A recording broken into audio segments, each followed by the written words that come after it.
This is Robert Clotworthy, the narrator of The Curse of Oak Island, and I have a question for you. Could it be that you are listening to The Curse of Oak Island and Beyond live stream? This is a top pocket find, mate, for sure.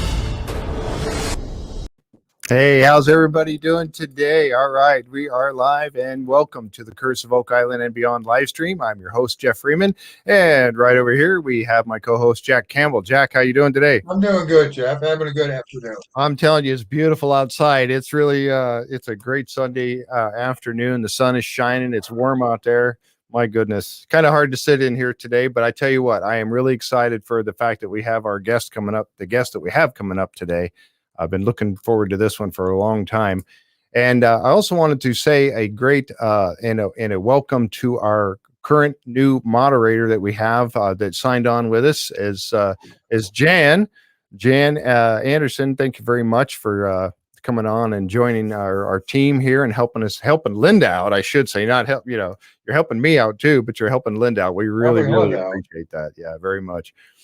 Folks, I also wanted to say, if you're watching out on the YouTube side, hey, do us a favor and click on that subscribe button for us, if you would, please, and be so kind. We really appreciate that very much, and it kind of helps us out in the long run. And if you like our content, just go ahead and click on that thumbs up. And if you don't, I guess you can give us a thumbs down, but I'd really just like to see those thumbs up. But anyway, we really appreciate that again very much. If you don't mind, it doesn't cost you a thing. And like I said, it just kind of helps us out there a little bit with that. But anyway, we have our guest today, James A. McQuiston, and he is an author. He's written countless books, 6 or 7 of them on Oak Island alone. He's got so much history and things to talk about with us today. So we're going to bring him on the show here. All right. Welcome aboard. There we go. All right. It's the Curse of Oak Island. That's what it is. Sure is. Most definitely the Curse of Oak Island. Well, thank you so much, Jim, for taking time out. And folks, we were asking him earlier, do you prefer to be go by Jim or James? And so he said, well, the James is the more formal, I guess. But as you can see on his name tag there, Jim works for us, I guess, right? So. Well, the reason I did that was because it was quicker to log back in. 2 less letters to log back in with. Yeah. Oh, man. But the people don't know out there is we just spent about 40 minutes trying to get this link up. But hopefully it works the rest of the show. I'm not touching anything. Yeah, I'm not going to either. I'm not going to touch anything. We're just going to, I might bring up a picture or two, but that should, hopefully that won't affect anything. I shouldn't, it shouldn't. But But anyway, welcome. Thank you so much for coming. We really appreciate you coming and sharing your knowledge and some of your research with us today, for sure. And but I wanted to ask you, kind of going back to your beginnings a little bit about writing. Where did you kind of get an interest to? Did you come as being a child to want to be a writer, or how did that start? Well, actually, way back in high school, my favorite classes were English and history, and I didn't have any idea in my mind that I wanted to be a writer, but I used to read a lot of like Jack London and Count of Monte Cristo, things like that. And this one guy that I looked up to a lot in school, he wrote in my yearbook that I was someday going to be a writer, which I had no inkling. But that all kind of went by the wayside. But I got into the print industry, and it was a combination of print and publishing. And I always was attracted to the publishing part of it. more so than the printing, and I ran some newspapers, and even though I was production manager, I would get my fingers in the pie of the writing as much as I could, or at least the editing. And so I spent all those years in the print business and retired a little early and decided I was going to compensate my Uncle Sam money by writing books. So I had started out writing a family history book, which was more just for the love of it. And it was a nice big 286-page book. And that was in 2002. And then we're related to a guy that's the only guy ever called the father of Alaska or the father of the Yukon. So in 2007, I wrote another book. That was that one. Then when I retired, I wrote one on the first mayor of Pittsburgh and one on a hero of the lake of the Battle of Lake Erie from 1812. Wow. And but in 2016, in the fall, I was updating that original book, that family history book, and I read again about Sir Ian MacDonald McQuiston, who is the premier knight baronet of Nova Scotia. Right. And I had just started watching, I think that was season 3 of Oak Island. I had just started watching the show, and it just struck me watching the show, premier knight baronet of Nova Scotia, Oak Island, Nova Scotia, maybe they have something to do with each other. So I actually emailed them hoping that they could give me information. And it turned out that they just kept asking questions and asking questions. It started with Paul Troutman and a lady that works behind the scenes there. And then pretty soon Rick was aboard and Doug Kroll was aboard. And by now I've got just about everybody's email. And when I send out a new historical find, it goes to like a spray of people and some respond and some don't, but they always say, please keep sending them. Right. They don't want to not get them. So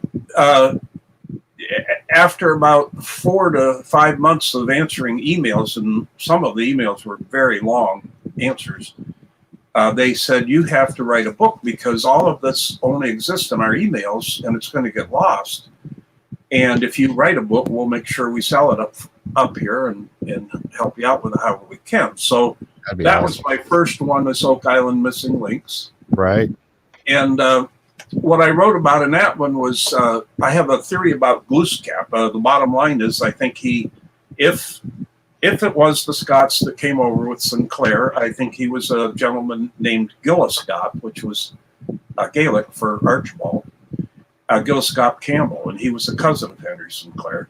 I also descend from James Gunn, who's supposed to be the Westford Knight, and so Gunn was also married to a Sinclair. So there was quite a family operation, and so in that first book I talk about why they could have gone over to North America. There wasn't anything stopping them. It was a much simpler trip than Columbus made. He went 3,800 miles across the open ocean. They went about 2,500 miles from Hop. Oh. Okay. Yeah, we're having a little bit of a. Okay. As soon as he comes back here, I'll let him know he froze. 2,500 miles was the last thing you said. You're breaking up a little bit. You're freezing on us there. Islands, a little bit. Okay. In Greenland and Newfoundland. We're only getting bits and pieces, Jim. We're only getting bits and pieces of what you're saying there. Hold on just a second. We're going to see if it settles down here. So, I don't think he can hear me when it's doing that. No. The trip was actually It's breaking up, Jim. In the end, it was only taking them about 5. Oh, there it goes again. I thought we were solid there for a second. They had good wind. It was only taking them about 5 weeks. Yeah, let's see if I can. I don't have. Let's see. So also Mm. in that book, I have some. Let's see. I'm back on my iPhone. All right, let's try that. Okay. All right. I'm going to close out the. Yeah, let's do that. This is better. This is solid. All right. Wait, let me get it where. All right. Oh boy. Okay. I guess that's what we're going to get right there. Okay, so yeah, this will work That's really well. fine. And the last thing that we really caught from what you said was the 2,500 miles that the other guys took. That was Okay. about the last thing that we really got. So if you could pick up from there, that'd be great. All right. Well, Columbus, he went 30. He started at the Canary Islands, and he had to go across the open ocean, 3,800 miles. Mhm. But these guys were used to sailing in the North Sea, and they would sail from Norway over to Scotland when they attacked Scotland, and so sailing on the rough waters was not a big deal to them. And Sinclair actually ran the Faroe Islands, so we know that he went at least that far, Mhm. but they could just island hop all the way over, basically. And so I'm not saying that he did, but I'm just saying that the possibility of it is pretty real. Right. And when you start looking at the people involved, like James Gunn and Gil Scott Campbell, they were cousins of him. They were all leaders of their clans and all that. Mhm. So that first book talks about that, and it talks about. I had some kind of proprietary Templar information that I was sent by a couple of historians in Scotland, and so I included some of that. But it's more of a general book. But I did latch on to the Knights Baronet a little bit. So when they called me up to Oak Island for the War Room meeting, that was in Mhm. 2017, and to talk about that book. Right. And but Rick had asked, well, do you know if there's any connections between the Knights Baronet of Nova Scotia and the Knights Templar? And I said, well, not specifically. I hadn't looked into that yet, but I can. So I did. And but I have to tell you before I leave that part of the story is that I was the last person to present in the old War Room. Wow. Because they were planning, they had built a new one. They just got it done just about when I got there. It's up around the corner and it has a gate so that the general public can't basically come up and interrupt filming. Right. And but also the old one was just like a work shed, and it also didn't have really good air conditioning for all the archives that they had. Right. So they decided to build this new one. So after I got done, we were about to leave the island, and I thought, well, I'm going to take another look in there because I probably won't ever be here again. Little did I know. And so I stuck my head in the door, and there was a lady in there taking all the articles and artifacts off the wall, and she was like photographing a section and then taking everything off and putting it in a box. So when she got to the new war room, she could put it back together the right way. Right. So I said, "What's going on?" She told me, and she said she zipped her lips. She said, "But it's top secret." So I had to kind of set on it for almost a year because I didn't want to, the NDA. Right. Yeah. Right. As far as the NDAs go, people might be interested in this.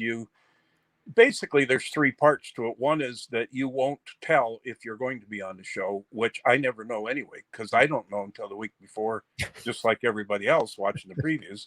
Yeah. One year I got a phone call that it might be within the next 3 weeks, but that was it. And then also you can't badmouth them. Well, why on earth would I badmouth any of them? Because they've taken me up there 3 years in a row and been so nice to me. And then let's see, then you can't tell anything that they've told you. So if I've come up with something, I can talk about it or put it in my book. Right. But if they show me something or whatever, I have to keep mum till the season's over, and then the NDA ends at the end of the season. And for instance of that is Gary it was a long 4-hour meeting. I had a 1-hour presentation. It kept me in there for 4 hours. And Gary handed me, he had it laying on his lap, and he handed me that stonemason's finishing chisel because I was in the middle of talking about stonemasons. And so I had to keep quiet about that. So there's other things too. And there's a few things that I would never say anything about. But Right. so that was the first year. So I went back, and within a couple of days, I sent Rick a report on. I was kind of astonished to find out that a lot of the earliest Knights Baronet actually had connections back to the Knights Templar, and one of those was William Alexander, the founder of Nova Scotia and the leader of the Knights Baronet. And he lived on Templar land, which was only 7 miles from the old Bannockburn battlefield where the Templars supposedly helped the Scots win that battle. Mm-hmm. And so I found a number of them. So I was again sending them emails. And again, after a few months, they wrote and said, you've refined your theory so much, you need to put this in a book too, because this is much more refined than your first book. Right. So that was the end result of that was Oak Island 1632. And how I came up with that is that's the year that the Knights Baronet settlement was forced out of Nova Scotia. And how it all came about was the Pilgrims landed in 1620. That was there was a gigantic effort behind that had gone on for a dozen years or more. People don't realize that. They think just some people jumped on a ship and went, but it was there were a lot of wealthy people behind that, and one of those people was William Alexander, the same guy that got Nova Scotia. And so the situation was that there originally were going to be 2 ships, and they didn't know they were going to lose so many people to scurvy and to the winter and to battles with natives. So now they were in a precarious situation there. So they wanted to protect them because the French were right up in Nova Scotia. There was a fort up at what's called Port Royal. Yes. Right across from Oak Island on the opposite side. Right. So they wanted to create a buffer there and more or less chase the French all the way up to Quebec. And so the king gave William Alexander that area of Nova Scotia. Well, it included Nova Scotia, New Brunswick, Prince Edward Island, and a few other places in that area. So it was a pretty big land grant. And he gave him that the next year. That was in 1621. But it was so late in the season that he couldn't effectively get a boat there. So the very next year in 1622, he sent his first boat, and it never made it there. They got close enough to see Cape Breton, but got blown back up to Newfoundland. So in 1623, he finally got a boat that made it all the way there. I think, even though history doesn't say this, I think he was on that boat because a couple of years later, King Charles said a place called Nova Scotia surveyed and discovered through the travel and pains of William Alexander. Well, so the king is basically saying he traveled there and he surveyed it. Yes. And why would he say that if that wasn't the truth? So then there's other reasons, because of all this ships that he sent, and I've counted about 17. That particular trip is the one that he gave the biggest description, or the most detailed description of, almost like he was on the boat. So that's what I wonder. But anyway, that is the same year that that legend has it that the foundation and the water well up at New Ross were built. And that is the tradition of the Alexander family.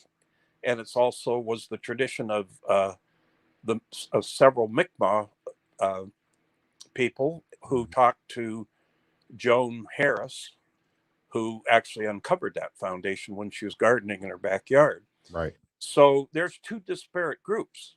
The Mi'kmaq in Nova Scotia and the Alexanders, who are all now, by this point, were stationed down in Virginia. Right. So if you get, unless they called each other up and said, what are we going to say? Yeah, exactly. Yeah. So anyway, that's what my new book is about, but I'll get to that in a little bit. So I figured out, I got this theory in my brain that it was the Scots in 1632 because I figured, well, that's the beginning, or yes, that's when they left, but they got there in 1628. And I figured, why wouldn't this mystery start in the year that Nova Scotia started, or in that time period that Nova Scotia started? But I didn't know what kind of treasure they would be burying or anything like that. But I also had a hint that a ship had sunk near Oak Island, and basically that was just based on all the items that had washed up on shore. Right. So that was on my second book. I had a sunken ship on it. Yep.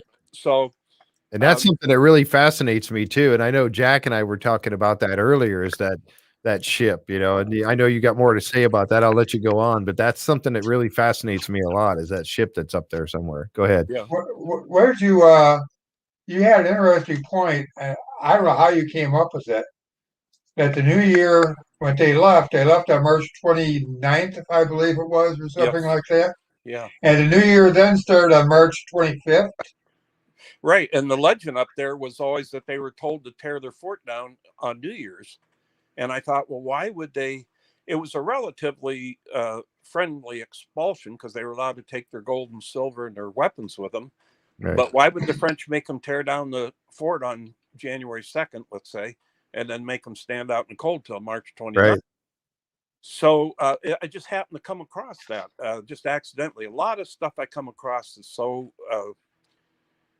fortuitous, I think is the word. And so I thought, well, that explains the whole legend. The legend probably is true. They were told on March 29th, because that's the date that the order is dated, is March 29th, 1632. And that would have been just 4 days after New Year's. And the legend was shortly after New Year's. So that explained that legend. So that matches up very well. Yep. Yeah.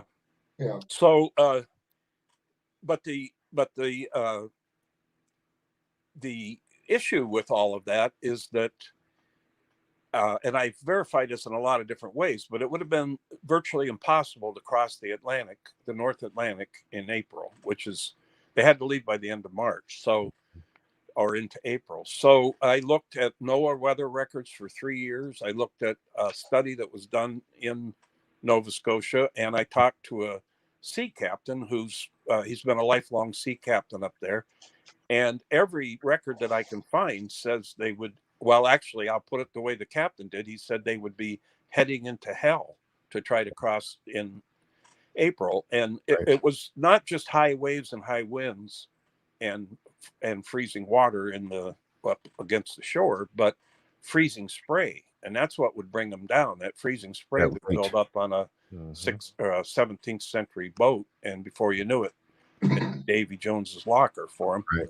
Yeah. I've heard other stories talking about that too, how treacherous it is during that time frame. Yep, absolutely. Wow.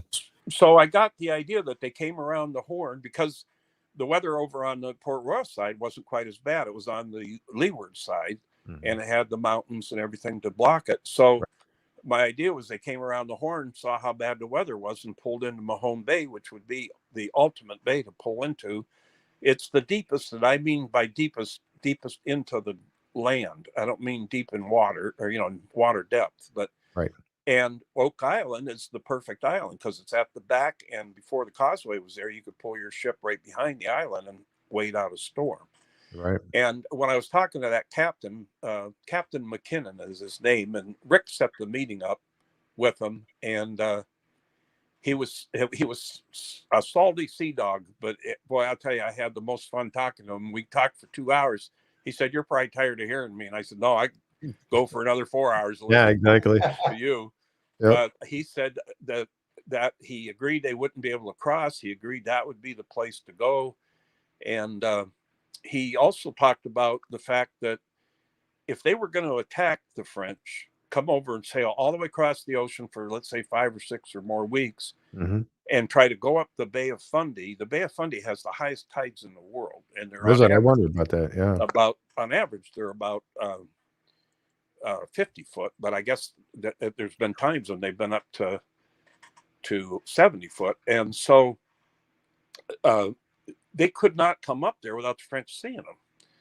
So he said the best thing they would have been able to, or the best thing they would have done is just go overland, go up to New Ross and cut back down towards Port Royal and surprised the heck out of the French. And I also found a snippet somewhere that said that they had actually spied on the French. So you can't spy on the French by sailing your boat into their port. Yeah. So No, that's not going to work real well. yeah. So now I had my reasoning of why they would have went to Oak Island, but I didn't know what they took there. And I thought, well, maybe it was just that. Well, I was assuming that a boat had sunk, a ship had sunk, and that maybe they had stuff they just couldn't take on the other boats. Mm-hmm. And they had to take the people. So they just buried a cache of valuables or whatever there. Because, first of all, they wouldn't have had any way of knowing that this was anything more than a bump in the road, because everybody had struggled for 20 or more years to get settlements in New England and now in Nova Scotia. So they didn't know if maybe 2 months later they'd be sailing back with a armada or something, you know. And so why carry a bunch of stuff all the way back when you can leave it here and we'll come back? So I went back up in 2018 to talk about that book. And that was the first one that was shown on the show. And that was in the new War Room. And that precipitated this third book, which is Oak Island Nights, which has the I have it right here. Yeah. I've got the same book right here. Yep. And how that came about was independent of the study of Oak Island. Doug had somehow I'd found out about the medallion, but the only photo that existed of it was an old Polaroid of it laying on the floor. So it was almost impossible to make out what it was. And I talked to a few people up there, and I finally found out that it had French writing on it, and it was dated 1671. So I started looking into it, and I found out that it was actually a British knighthood medallion, the Order of the Garter, and that was conceived of in France, so that's why they put the French writing on it, but it had nothing to do with a French honor or anything like that. So we started working on the gentleman that found it, and he found it before the treasure trove laws, and he did not want to show it to anybody. Right. But Doug particularly knew his cousin. So Rick and I and Doug went up to New Ross, and we met the owners, Tim and Alessandra, that own the foundation. Yep. And this cousin came with us, and he showed us where they found it when they were kids. They were playing with their Tonka toys. And he showed us roughly where he found it. And but he made it pretty clear that his cousin was not going to arrive with the medallion. So we stopped by on the way back. Rick took us out to lunch. In fact, that one photo you have there of Rick and I standing. The one of you guys stand. Yeah. That's where Rick took us out to Let's see. to have a sandwich there, and the whole crew. And the owners of the foundation came with us, and we had a really nice visit with them. And so we stopped by, a little bit of time had gone by, and we stopped by and talked to the cousin. Yeah, that was in front of that little, it was basically a sub shop, but good food. And so we stopped back by where this gentleman worked, the cousin, and we said, you know, is there any way you can get him to bring that medallion to the War Room? And he said, I don't know, I'll talk to him next week. And I said, well, it can't be next week because I'm leaving on Sunday. So if it isn't tomorrow, this was Friday, I said, if it isn't tomorrow, it's never going to be, as far as my involvement. And he said, well, I'll see what I can do. So I thought I was going to get Saturday off, because I have to tell you, when they bring you up there, it's a working vacation. They have something like, they took me to COGS, to the, you know, College of Geographic Sciences, and we went up to the Nova Scotia Archives, and, you know, so they want to get your research capabilities out of you while you're there, you know. So I thought, wow, this is going to be a whole day off. We're going to go down to the southern shore and see what's down there. And at 8 in the morning, Doug called and said he's coming with the medallion. He's going to be there at 10 o'clock. So we got ready and we scooted over, and there's Rick on the phone with Prometheus explaining to them that this is a big deal, this medallion. And their film crew was scattered because they work long hours during the week. So he says, here, Jim, you talk to him. So he handed me his phone, and I'm talking to the guy. I'd only ever talked to him one other time. I think it was about my car rental. And I'm trying to explain to him. He said, believe me, he said it would take me probably 4 hours to get enough people together to get down there. Wow. And I'm not even sure I can. So we're just going to. So that other picture that you have. Yeah, I'll bring that up now. Yeah. So the gentleman came. He was nervous. He was pretty nervous. And I understandably why, because the treasure trove laws are so strict up there. Mm-hmm. And they came in 1970, didn't they? Yeah. Well, in the 70s, sometime in there. And so we had to get a letter from the Nova Scotia government that they would not confiscate this medallion for him to bring it to us. So we did. And I didn't want to put his picture anywhere because, privacy. But exactly. This was shortly after Rick said, well, Jim, you run the meeting. So I said, all right, well, you tell us how you found the museum or the medallion and show it to us. And then I'll tell you who it originally belonged to and how I thought it got to New Ross. All of that is in my book, in the Oak Island Nights. And so he did. And then he laid it down on this piece of paper because he had it all wrapped in a nice felt inside of a wooden box. I mean, he really relishes this thing. And he should, yes. Yeah. So I took some photos there, and my wife actually took some photos too. And so the photo that's on the front of that book, the Oak Island Nights book, is really the best photo of that medallion that's in existence anywhere. Wow. And so we talked about that, and it's not totally independent of the Oak Island story, but it is a side story, and it's probably not.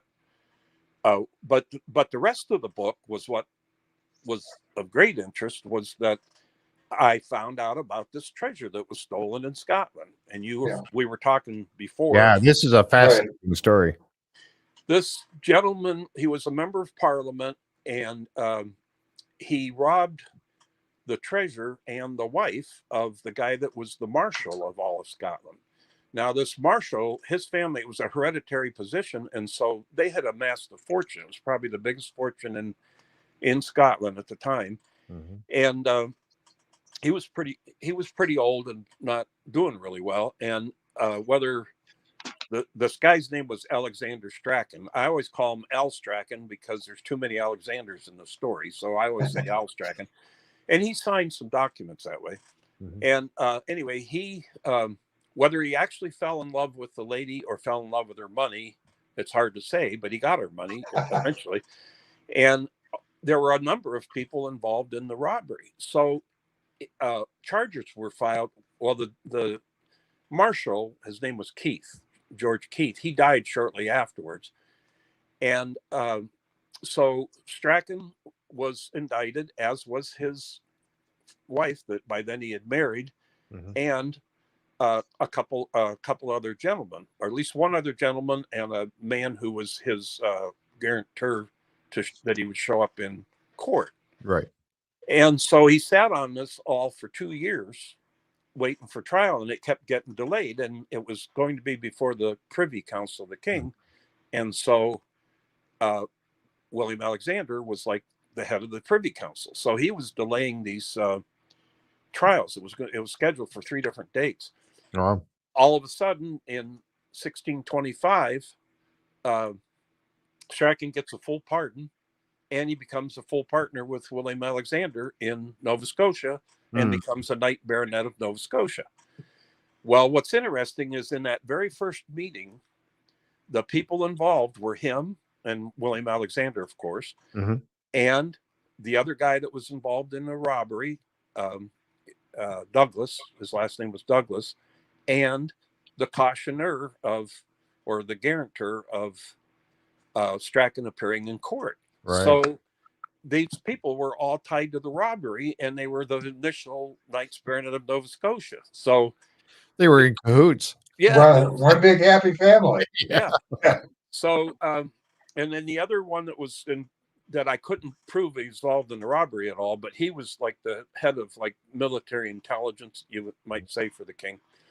And he was the other initial one. So, but what had happened, what was interesting about the years of 22 and 23 was that it was a terribly bad time financially for the king. And he would actually make loans or get loans from people under duress.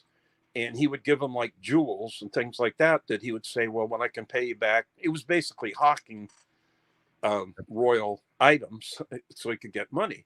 And that's all in the Privy Council minutes, and it's in other histories. So, and in the meantime, Alexander was crying the blues to just about everybody that he couldn't get enough money together. So that's why they started the Knights Baronet. And you didn't just, normally you would become a knight by doing something in service for the king, usually overseas, like in the Crusades or something like that. Mm-hmm. These people just bought their knighthood. They paid a certain fee for it and they got it. Well, that upset a lot of the existing knighthoods, and the king had to agree to never create another knighthood like that. But in the meantime, it was created, and it was the source of funding for Nova Scotia. So now I had the idea, well, this could be the treasure, because I know for a fact that Strachan spent some of his money on Nova Scotia because he had to pay his fee to become a knight baronet unless they just gave that to him. But he also signed a document that he would finance a boat to go to Nova Scotia. And also the other person in the meeting, I forgot about this guy, and he's pretty critical. He was the son of the guy that was robbed, William Keith. And he became the new marshal, and yet he wasn't trying to have it out with the guy that stole his stepmother and his treasure. They made some type of a deal to give certain, because this Keith guy owned 30 castles, and part of what was stolen was the titles to those castles. There's a bunch of other stuff. Oh, wow. So so they made a deal with him, and what's interesting was this foundation up at New Ross, it was torn down. The legend is, both with the Alexander family and again with the Mi'kmaq, it was torn down in 1654 by Oliver Cromwell's people. Well, also in 1654, iron box, or a treasure chest, was found up in the Orkney Islands that belonged to another Keith, a brother to this William Keith, and a son to the man it was stolen. And they got a bunch of witnesses, and they opened it up and in front of the witnesses. And there's a big backstory of who they sent it to. He was involved in this whole story too. But the point is, in the exact same year they found the iron box up there, it only had a few jewels in it, about 6. But they also tore down the Alexander estate up at New Ross in the same year. And I think Cromwell knew about the robbery, knew that there was money out there.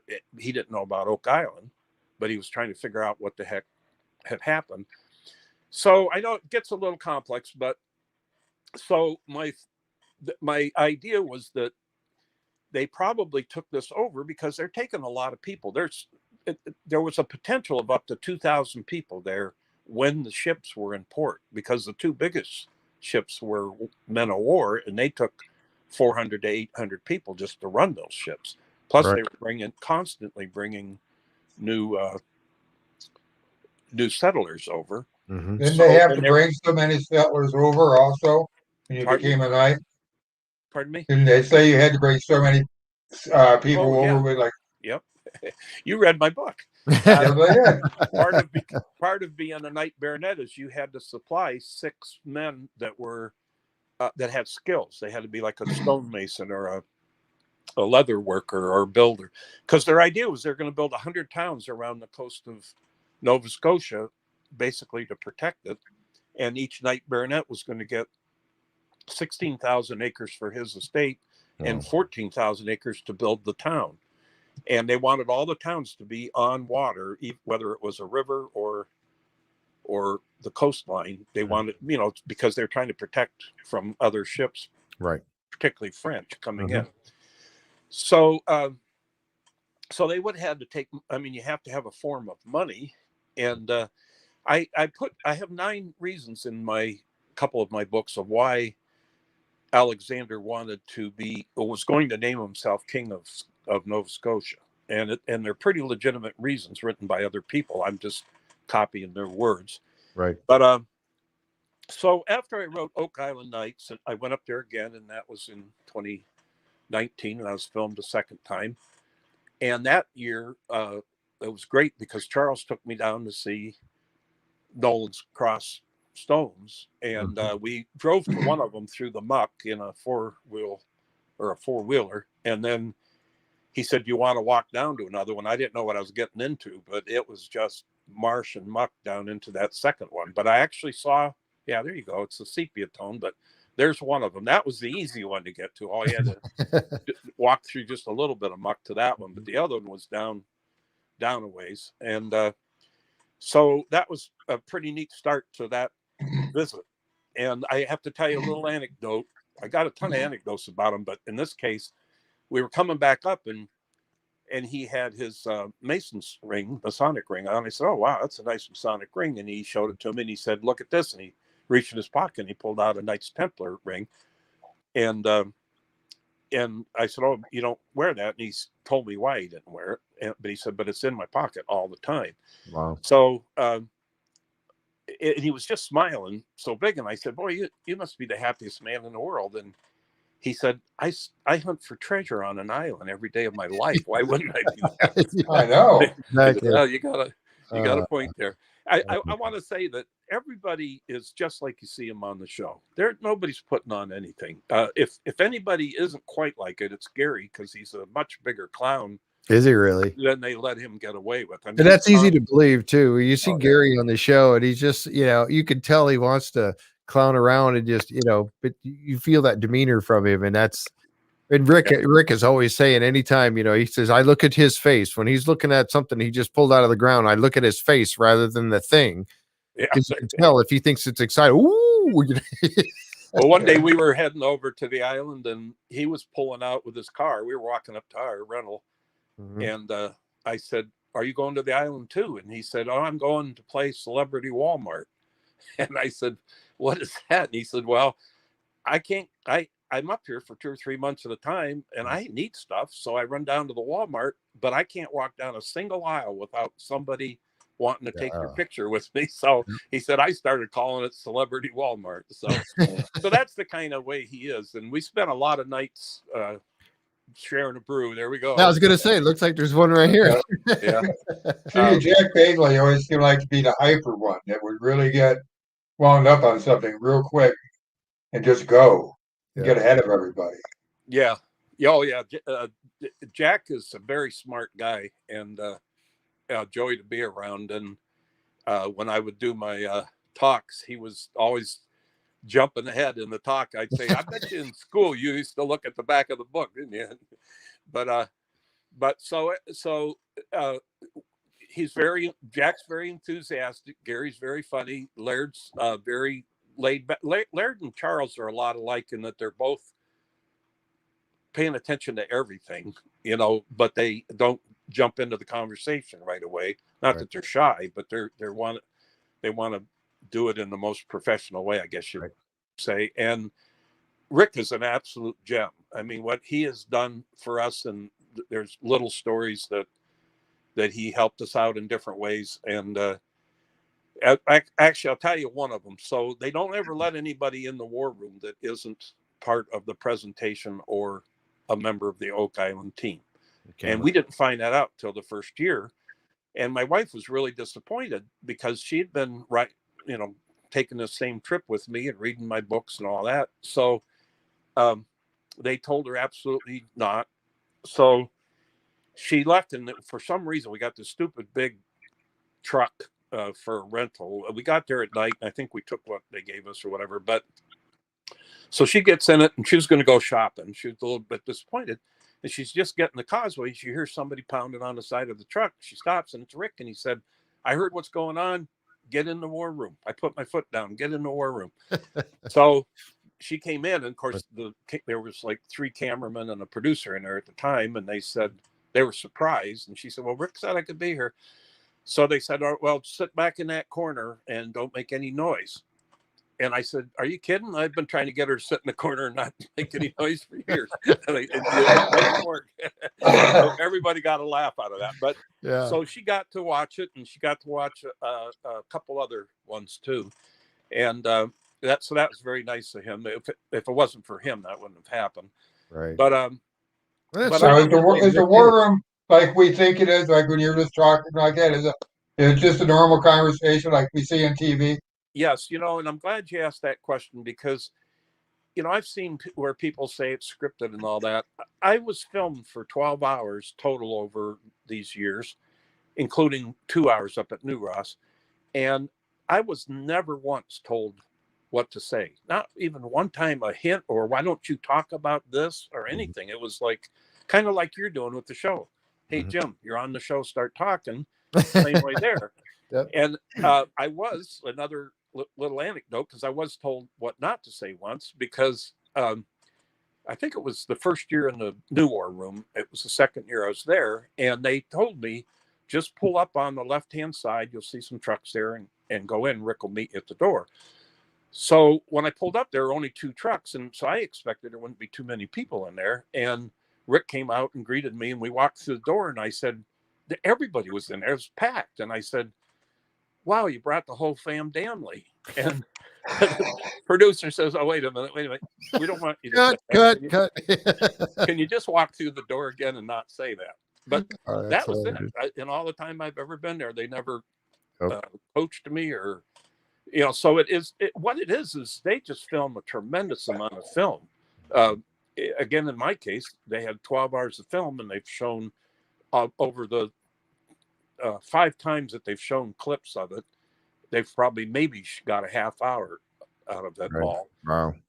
But they said that, and I heard Maddie Blake say that on a show too, that they filmed like 10 to 15 times as much film as they ever used. So they want to be filming to catch the good moments. Right. But so when I got back from that meeting and the medallion and all that,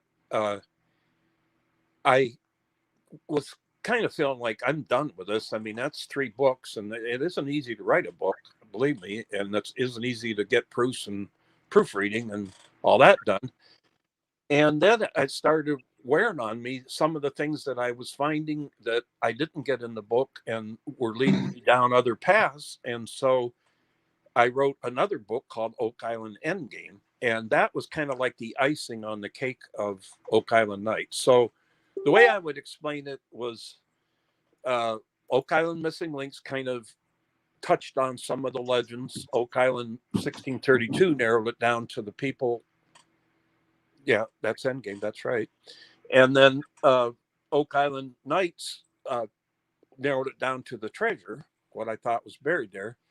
And so by the time Oak Island Endgame came by, I kind of counted that as the icing on the cake. If it was in the same book as Oak Island Nights, it would fit. And I have to say that I never intended to write any books, let alone this many books.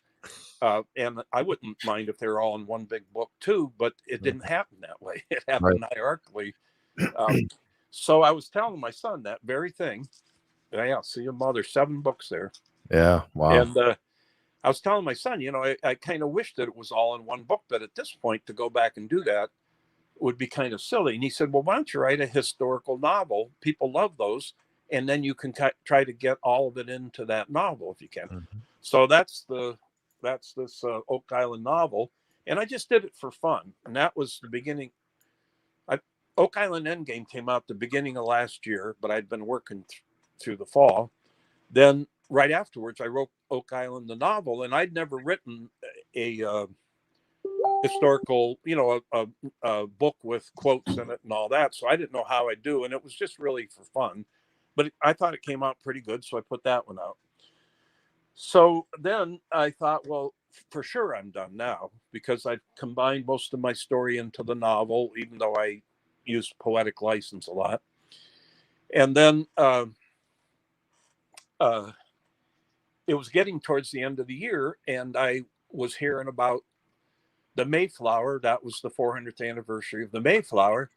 And I had remembered that in the Oak Island Endgame that I had referred back to the fact that Nova Scotia was created to protect the Mayflower Pilgrims, and that I had known that there were some, particularly Franklin Roosevelt, that descended from Mayflower descendants that were early settlers and searchers. So I thought, well, I'll go back in and explore that. So before I knew it, I had another whole book called Oak Island and the Mayflower, and it is so detailed in the family connections. And what the most remarkable one, of course, is Franklin Roosevelt. Mm-hmm. And he went up there with that Henry Bowden, who I think I found enough evidence to prove that he was a cousin, and that they both had descended from Mayflower people. And but I found so many people that did, or they moved to Plymouth shortly afterwards, or moved up to Boston, which is just 40 miles up the road, in those early years. So there was quite a contingent. Almost everybody that was an early settler or an early searcher was either associated with the Plymouth colony, associated with the Knights Baronet of Nova Scotia, or associated with the Freemasons. Right. That's fascinating. They You really, know, and some of them were all three, like Roosevelt. right. Yeah, exactly. He was a Grand Master of Freemasonry. He was associated with the Knights Baronet, and I also found out that one of his forefathers used to own Oak Island as part of a much bigger territory. He may never have even set foot on Oak Island. Right, right, yeah. So, so of course, I wanted to get that book out, and part of the reason for the books is that I'm doing a lot of this research for fun, but I don't want all this to get lost. I'm doing it personally for the same reason they told me I should write the first two books. You get all this information amassed, and I'm not saying that I'm the final word. I would never say I have solved the Oak Island mystery. Right. But here's a lot of stuff I found, and if somebody comes after me, you know, and in fact, I sent them all my books. I sent them all copies of my books when they came out, but I sent them a package of all the books together with the idea that that would go in their archives. Right. So that in the future, if somebody else is picking up the ball or grabbing the baton, they can use these as reference. And I put in there, you know, where I got the information, so that somebody can say, well, Jim said here, let's go check that out. Mm-hmm. And if they find out something different, that's fine. I'm not standing on this as the absolute answer, but there's an awful lot of answers in it. Yep. It's kind of like I think I heard you say it was like a contagious disease almost. Yes. Once you get going on it, you can't get away from it. Yep. Yeah, actually, one of the people up there that was encouraging me to write the first two books said, you have islanditis and there's no cure. So I like to say, I have islanditis and the only cure is more cowbell. More cowbell. There you go. I like that. Yeah. I'm not sure that there is a cure because, believe me, I've tried to put this away now. It's been since the fall of 2016 until now. And I literally just started writing some new information and sent it off to the Oak Island team, about 7 pages of it, which it's a little pet theory that possibly the 90-foot stone was actually what they call a curse tablet. And in Greece and Rome and in the British Isles, they would bury curse tablets with treasure, or they would just stick them with their belongings. And it would basically say, if you steal this, you will be cursed. Wow. And so it's something that has to be fleshed out a little bit. But there are examples of Egyptian tablets carved in stone and other tablets carved in stone that were put in the ground as a curse against whoever stole it. But I have to tell you another thing about the curse, 2 more things about it. One is that this treasure that I told you was stolen in Scotland, it had its own curse against it. Oh, really? Yeah, because a good share of it, this George Keith, the man that was robbed, he was married to his first wife. Her name was Margaret.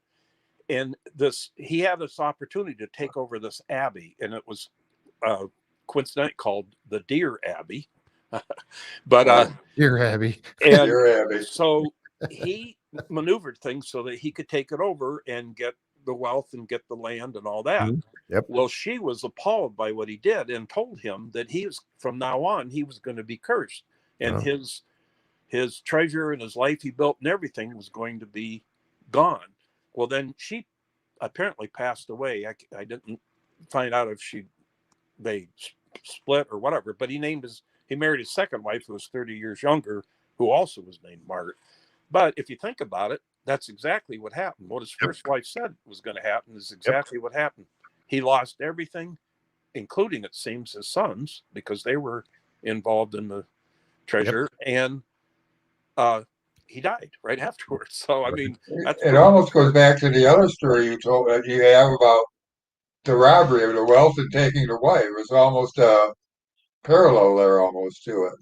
Yeah, so you could say, well, maybe that curse traveled all the way over to Oak Island, or maybe when they buried whatever they did, they put a curse tablet down there and said, if you dig this up, you're cursed, because it was a habit. I mean, it's proven historically that people did that. So I don't know. And that's just, an extra. But I do.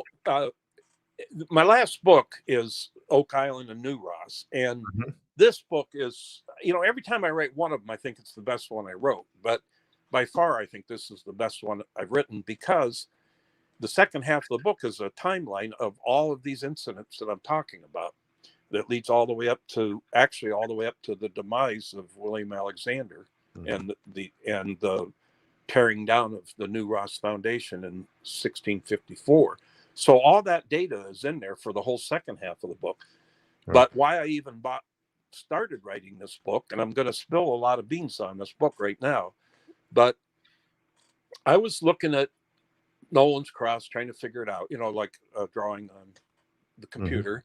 Thank you, because that interests me. We were just talking about that the other night, how much I think this Nolan's Cross is involved heavily in this whole story. But go ahead. I'm sorry. Well, you'll be really shocked or surprised at this. So I noticed that everybody kind of points to the main stem of the cross, and where is that pointing, et cetera, et cetera. Something made me think, why don't I see where the cross arm heads? Like if you sighted down it like with a rifle from one end to the other, where would that go? Goes right up to the New Ross Foundation. Really? And so I did a very amateurish drawing of it, and I sent it to the Oak Island team, and actually nobody responded, which isn't uncommon, because the closer you get to the season, the less I hear from them. Right. And, I mean, they clam right up until the season's over, because they have NDAs and too, and nobody's immune from them. So about a month or so went by, and I thought, I probably didn't really do that as good as I should have. So I went in and did a little bit more detailed drawing, and I sent that off. And then I'd been working with this guy named Brian Farrow. He was writing a book on Nolan Cross. He's an architect. And it was actually, a lot of it was over my head. It was about the math of it and a lot of different things. But he had asked me to give him my opinion, which I did. And in one big way, I really helped him out in the way the book began. So I thought, well, he would probably be open to helping me. So I wrote him an email, and he said, yeah, I'll look into that for you. So it wasn't too long before he wrote back, and he sent a drawing showing that it went right up to the foundation. So I thought, well, in order to sell this to the Oak Island team, I'm going to have to get the Oak Island team involved. So I wrote them. I didn't have Steve Guptill's email yet, but I wrote to the rest of them, and I said, do you think, this is my theory, and it would be significant if this went up there, because that's where that medallion was found, and there's been a lot of legends between the two. And Steve would be the person that gets you that line. Right. Because of the GPS and everything else. So I told them what my thoughts were. Well, next thing I know, Steve emails me and says, yeah, tell me what you want, and we'll see what we can figure out. So I told him, what the appropriate plan I figured would be. So he contacted the owners of the foundation and asked them to choose a spot, a GPS coordinate that came close to representing where the foundation was. Right. And so they did send it off to him. He went and did his magic with his big GPS stick and the Nolan's Cross, and he sent me a drawing that almost mirrored Brian Farrow's. So now we know absolutely scientifically that if you look across that cross arm, it goes up to the New Ross Foundation, which has to be not coincidental. No. No. Oh my goodness. And then I thought, well, where does the other end go? What if you follow it in the opposite direction? It goes right down to the corner of the swamp where they found the road. Yep. So, And Alessandra's here watching right now. She was on. I've seen her talking just a few minutes. So oh, she's here well, with she us. knows part of that story then. Yeah, yeah. She's the one that sent her and Tim sent the coordinates down to Steve. Yep. So then I thought, well, why is the stem the way it is? And I noticed that it comes fairly close to paralleling the lay of the land of Nova Scotia. It's positioned north to south. So then I thought, well, perhaps they built the stem originally so that people that were on the island would know the basic lay of the land of Nova Scotia. And then they put the cross arm on it, followed the cross arm up the hill to a nice spot, which happened to be New Ross, and built their foundation there.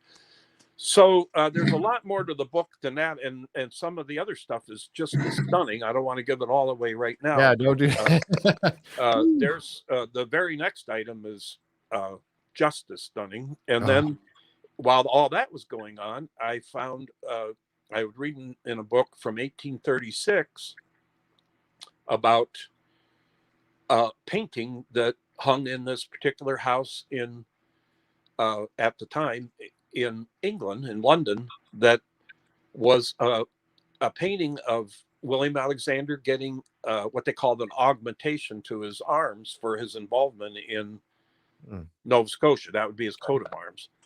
And it had Charles I and William Alexander in it. So I wrote that place, and they said, yes, it's actually owned by a curator, and it's going to be on loan here to us. Wow. And so they were really excited that I was even interested in it. And they told me that around the outside edges, it had all these little vignettes of the early settlement of Nova Scotia. They don't exist anywhere else in the world. This painting it's like frozen in time, these vignettes. So they sent me, first they sent me a low res, and they said, we don't want you to publish this because obviously somebody will steal it off the internet as soon as you do. Yep. But you are welcome to use it for research. So as I was getting research going, and a colleague of mine, Dr. Hamels, he's a PhD, and he was really interested in it, and he was finding little things, and I was finding little things. And so I asked them, can I use some of the artwork? If I promise not to print the whole painting, can I use some of the artwork for the book? And they said yes. So the front cover of the book is the centerpiece of that painting. Wow. The back cover is the actual arms that would have been William Alexander's coat of arms at the time. Right. And then inside in black and white, I have vignettes of a spot that looks like Oak Island that has a lot of the activities going on. Another spot that looks like what the description of the foundation or the castle or estate up at New Ross looked like. And wow, some other interesting snippets or vignettes that I have explanations for. Me and my colleague came up with explanations for them. So the book's got a lot of that in there, and it ties in with other people's research, including Joan Harris, who first found the foundation. Right.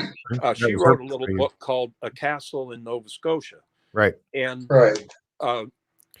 so it's out of print now, and all of the information about her being there, all of that's wiped from the internet. I searched and searched. I went through Time Machine and everything trying to find it.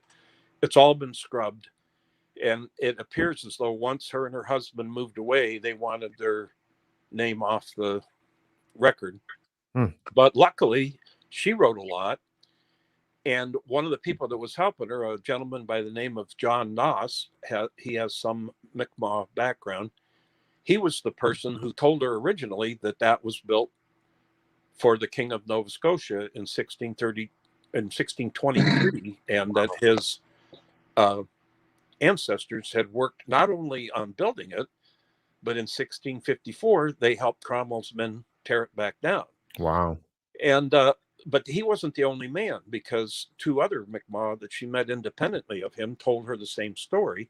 So I was able to get a hold of him by email, and I just asked him outright, "Where did you hear this?" And he said, "My grandfather, when I was a boy, my grandfather decided I was going to be the one to hold the family secrets.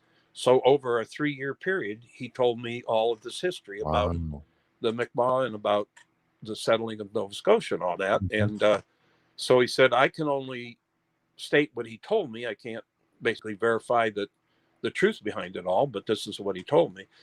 But the fact that two other Mi'kmaq told her the same thing, and the Alexander family in Virginia has the same thing on a website saying the same thing. So again, it's two disparate of groups, Right. plus there's other history too, Right. to just wipe it out and just say, Right. well, it's all phony. So so then I knew I had to write this book, because I had the painting, I had the stunning thing about Nolan's Cross, I had this other stunning thing in the book, and I also found some more information about Knights Baronet having their plots of land were right around Mahone Bay. In fact, a couple of them, it was Mahone Bay and Oak Island. Now, I'm not saying they ever stepped foot on Oak Island, Right. at least that group, but they were there. So I thought, well, again, I hate to do it, seventh book, but I hate not to let this be out there. And if, I've sold a number of copies already, but if nothing else happens but that this gets in the archives of Oak Island, I'm happy, because this has got some pretty interesting information in it, and certainly stuff that people would want to know. And that's the way with all the books. I mean, they all kind of stand on their own, but they were written hierarchically. And probably if somebody asked me which one to read first, I'd either say this latest one, Oak Island and New Ross, and or Oak Island Knights, because that also has the medallion story in it, and that has the basic theory. Right. But anyway, so I got to tell you, it's been a really great trip with these guys. And another anecdote I'll tell you real quick was that, good old Dave, he has a favorite word. And so the first year we went up there, we had just met everybody, Marty and Rick and this lady that kind of works in the background and all these. And we were sitting on the old porch of the war room. And here comes Dave walking over, and my wife says, "Well, there's the bleep bleep man." And he said, "You're bleep bleep right," except he didn't say bleep bleep. Yeah. And we all laughed, because here it was Dave's company and people he never met in his life and everything, and he didn't even care, Yeah, exactly. But Dave is Dave. Yes. Yep. And I had some long conversations. He told me a couple little private stories that were kind of cute and everything. And so I've spent time with Dave. I spent quite a bit with Charles. Charles gave us tours a couple times there.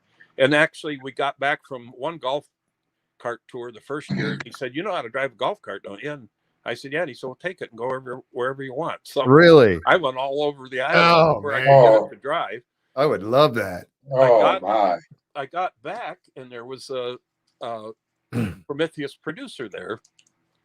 And he said, "Hey, you want to see something that you haven't seen yet?" And I said, "Yeah." And he said, so he jumped in the driver's seat and he drove us up to Samuel Ball's lot. And he said, "Now, we are not allowed to get any," I think it was 200 feet. It was either 200 or 300 feet. He said, "We can't get up to the foundation, but you can see it plain enough."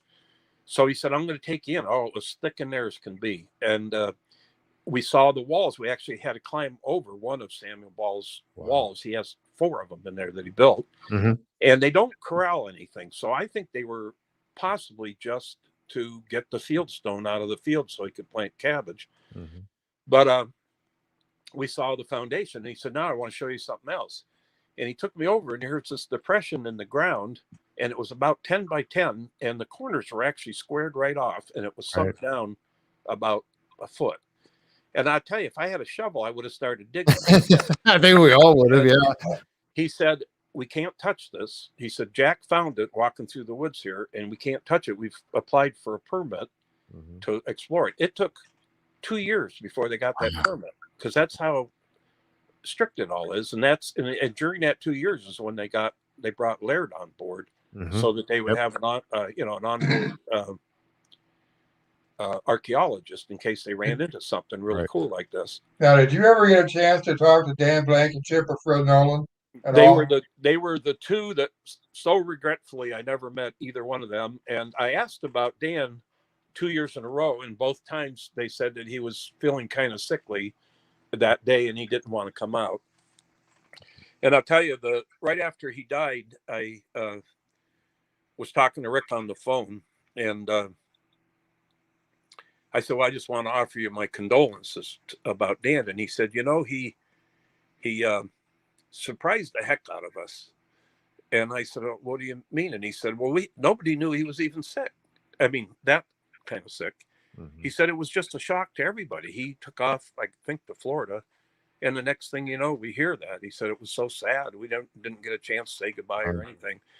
But I tell you Rick's probably called me about a dozen times, but the first time I was sitting in my lazy boy, being lazy, and it rang, and I don't usually answer unrecognizable phone calls because they're generally somebody wants to sell you insurance on your car or something. And but it said Michigan, and I thought, Michigan, Oak Island, because I'd been sending those emails. I thought maybe you just better answer this one. And here it was Rick. He said, Mr. McQuiston, this is Rick Lagina. Can you talk? And I was sitting in a chair and I still fell on the ground. And I said, as any of us would, yeah. Yeah.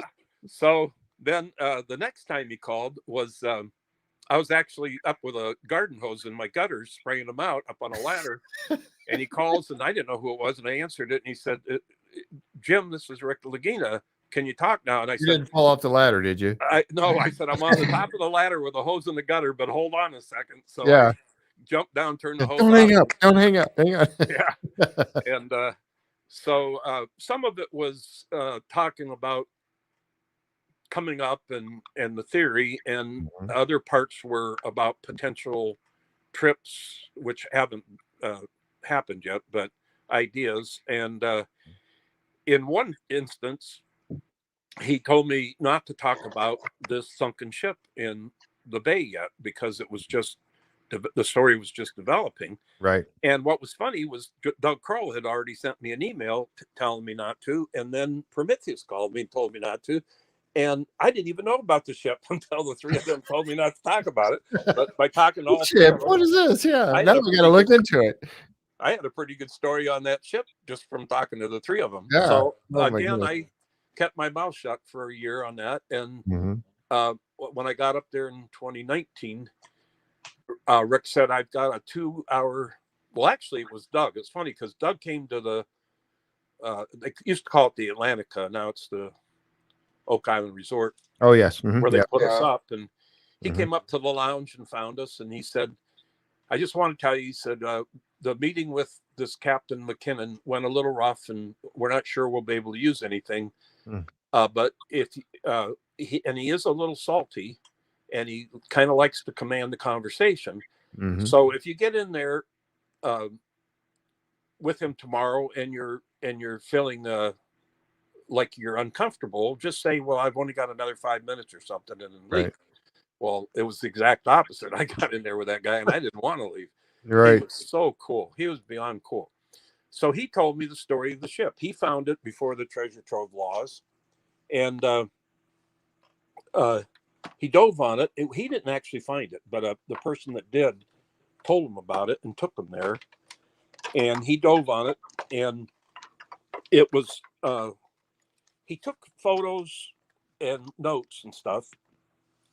And I just got something here to brace my hand a little bit, because I think I was gonna say you're sitting there having to hold your phone all this time. I feel so bad for you.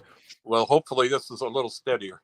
Yeah. So he got a hold of the underwater archaeologist that worked with Mel Fisher on the Atosha, and he gave him his notes and everything. And the guy said, based on, particularly on what they call the trunnions, which hold the cannon to the base of the cannon. Okay. Yes. Yes. Mm-hmm. Yeah. And he said those were only used by the Spanish and the English around 1600. And so he dated the boat to around 1600, and also that it was 50-50, either English or Spanish.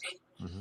But what Captain McKinnon brought up was the icing on the cake, because he brought up some silverware that had a stag emblem on the handles, a large spoon and a bunch of forks. It had what kind of emblem on it? A stag, like a Highland stag. Okay. Okay. Yes. Yeah. Mm-hmm. Well, the family emblem of the Strackens has been the stag since 1309 that they know of. They actually have a wax mold and a wax seal that was put onto to some document from 1309. I know one of our members, Henry DeWitt, asked that question that had they found out anything about the emblem and everything. See, he'd heard about that. Well, I'll tell you, I asked him where it was at, and I kind of think possibly the Oak Island team wanted me to have this meeting with them to see if I could weasel out of them where it was at. But he said to me, it was funny. He almost echoed Doug Crow from the night before. He said, "I know I talk a little rough and I talk a lot," and he said, "and I don't think they might not use anything they filmed last night, but I want to get my story told." So and I said, "Oh, I'm fine with it. Believe me." Yeah. Go right ahead. So I said, "Well, where is the boat? Where is the ship?" And he said, "Well, I'm not going to tell you." He said, "Treasure hunters don't tell where the treasure is, or they're not the ones that are going to end up on getting it." He said, "If anybody dies on that boat while I'm alive, it's going to be me." I said, "All right." So he did later send me 2 film clips they took of him diving, not underwater, but it shows islands in the background and stuff. And I kind of secretly went through them, trying to see if I could determine what island that might be. Right. And he only said it was within sight of Oak Island, not that it was right up against it or anything. So finally, at the end of last year, and I'm not sure what his motive was for it, but he told me where it was. And I think he told it to me in confidence, and I think he told it to me with the idea that he doesn't, if something happens to him, he doesn't want it to go unnoticed forever. Right. So I still am respecting his confidence, but I will tell you, it is within sight of Oak Island. It's down a little bit from there, but it's easily within distance where items could wash from that boat up to Oak Island, especially in a big storm, and they get hurricanes and everything. Oh yeah, absolutely. So, but it was so cool about the stag, because this is the other big part of my story, is that I was looking at I didn't focus much on the diggings that went on, because everybody else and his brother have. And there's just so much of that out there. I wanted to know what history might have led up to it. And then with my Oak Island Endgame and my Oak Island and the Mayflower books, I started focusing on the people that came there afterwards.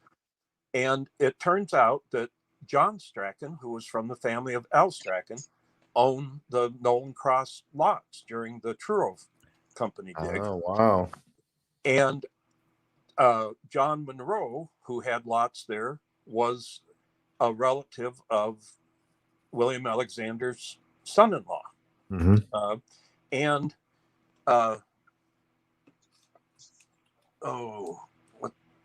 I can't remember the other one, but there's a bunch of them. I mean, in these books, there's just a bunch of them that were somehow tied to the Knights Baronet history that also settled on Oak Island.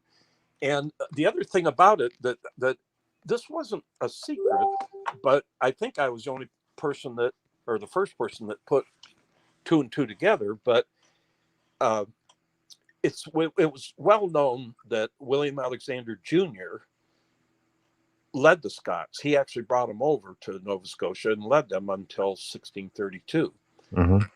He also, it was well known in Freemasonry circles that he is the first recorded non-operative Mason. His brother Anthony was the second, and Al Strachan, of all people, was the third. So the third non-operative recorded Mason in history was Al Strachan, who stole the treasure. And the first was William Alexander Jr., who led the Scots in Nova Scotia. Wow. So I looked into the first 7. I found this in the book called The History of Edinburgh Lodge #1. They call it St. Mary's Chapel. Mm-hmm. And it had not only all that, but it had the story about Strachan stealing the treasure. It had the most complete list of the treasure. And I found the list in 2 other books. One was the Privy Council records, and one was the court case. Yeah, I was going to ask about that too. That, you know, if we had any idea what this treasure consisted of. Yes, and it's in the a number of my books, probably 3 of them anyway. And also what's in there is the actual document when these men were initiated as the first non-operative Masons. It was July 3rd, 1634. And what I think was going on there was when they got kicked out, all these Knights Baronet lost their investment, and they lost literally their American dream. Wow. And so William Alexander came under tremendous pressure to pay people back, or to do something about getting Nova Scotia back. Mm-hmm. And but it wasn't up to him, because King Charles I had made the deal with the French king to give it back. So it wasn't up to Alexander. So I was conjecturing that maybe his second son, Anthony, was the master of public works. So he oversaw all the guilds, stonemasons and any kind of building guild. He oversaw them. So I thought, well, maybe William Alexander's idea was, if I can't get my Knights Baronet anymore, maybe I could get all these stonemasons to somehow back me. And so the first 7 non-operatives that were initiated over the first 5 or 6 years were all associated either with the Knights Baronet or specifically with William Alexander. So it could almost be said that the Freemasons began out of Nova Scotia. Yep. Or because of Nova Scotia. And it extended even further than that, because one of the most famous early Masons was Robert Moray. He was the son and the grandson of Knights Baronet of Nova Scotia, and his partner, who founded the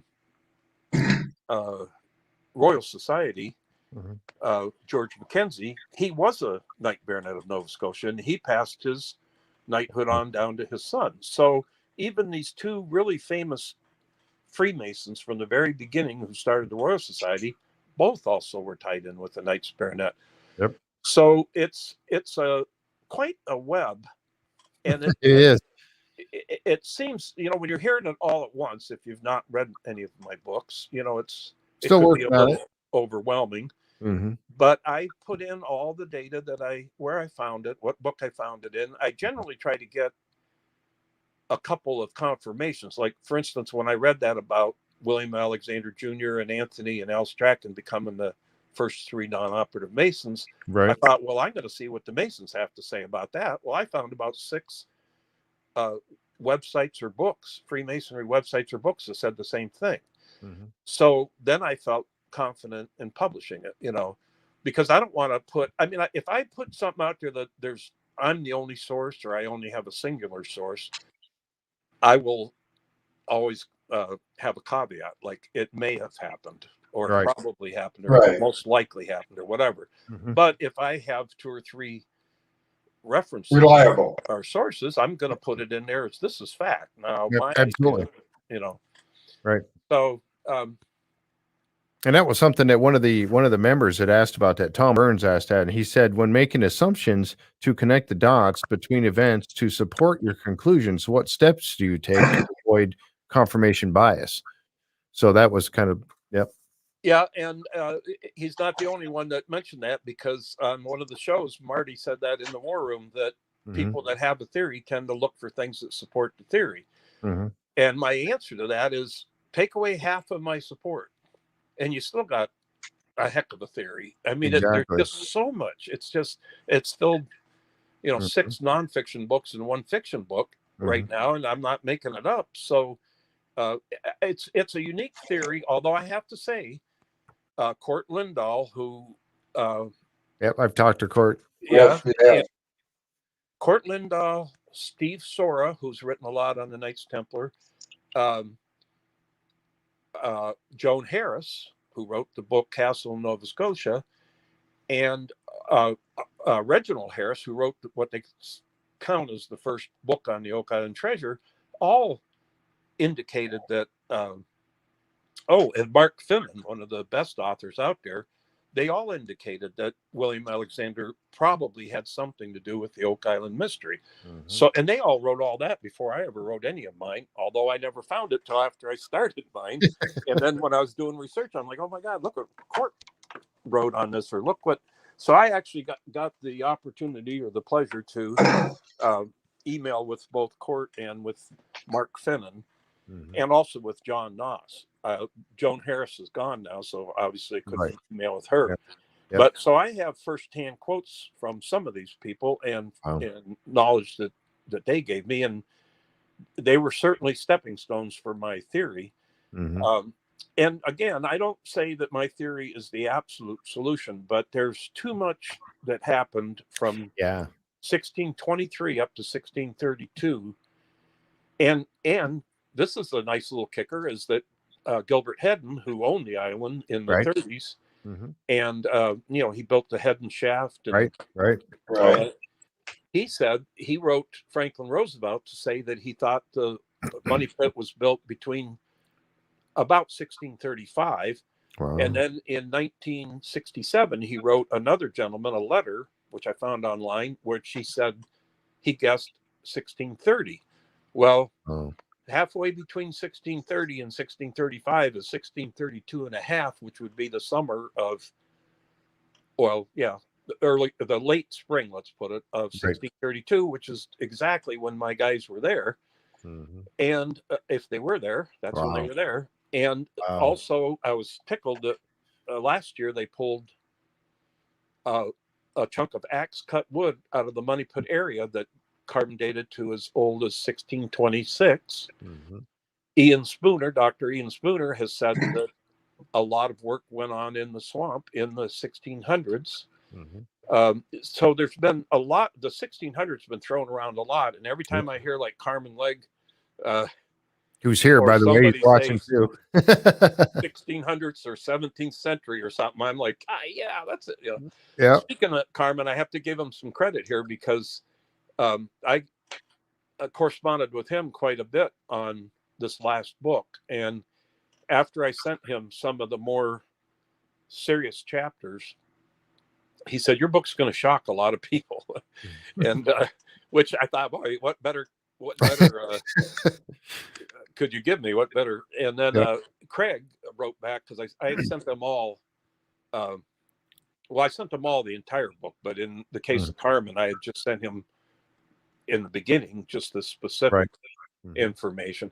But then Craig wrote back to say, I'm just always amazed at how much information you're able to dig up, But I just rely on documents, number one, and then I rely on motives. Like the main motive for almost everybody through history, particularly in those days, was survival, number one. And then the people that wanted to be the ones that survived the best, which meant greed, so survival and greed were, the main motivations. And sometimes it was wrapped in religion, and sometimes that was sincere, the religious part of it. But so I look at those types of motives. What would they have wanted? Why would they have done this? Why would they have done that? Mm-hmm. And then as far as science goes, the weather reports were all scientific. The carbon dating is scientific.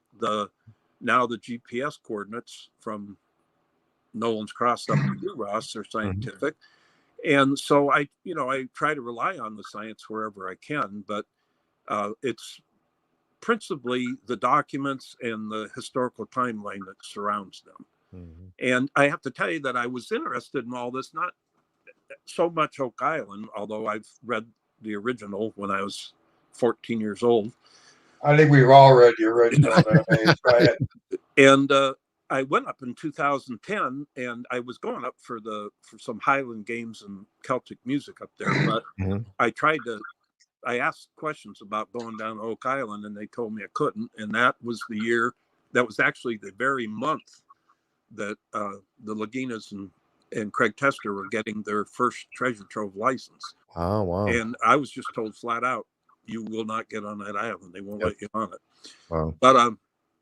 But beyond that, because of my own family's history, which is basically Scottish, I had been studying Scottish history and Scottish clans for decades, literally.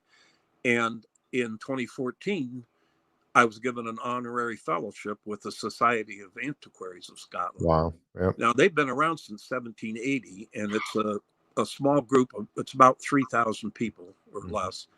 And they are affiliated with the National Museum of Scotland and the National Records of Scotland. So I've gotten help from all three of those places, really great help. And if one couldn't find it for me, they'd say, well, why don't you email so-and-so over at the records? They might know, that kind of thing. Mm-hmm. And then it's also because basically you're called your title after your name is FSA Scott, which means I saw it's on your book. Yeah. Yeah. So when I would write like the British Museum, it opened the door for me, and I corresponded with them a lot on that medallion because they got a twin of it over there in the British Museum. And that was one of the trips we talked about, was going over to the British Museum, and if we could get this gentleman in New Ross to loan it to us, we'd take it over there and put the two side by side, match them up, measure them, weigh them, everything we could do. There were supposed to be 3 of those, correct? Yes. And one was melted off or something, I read. It was given to the King of Sweden, and it was in a collection into the 1900s, sometime in the 1900s, and a whole slew of stuff was stolen and melted down. But luckily, they had taken plenty of photographs of it. So I actually, in Oak Island Nights, I have photos of all 3 of them side by side, and they're all identical. Wow.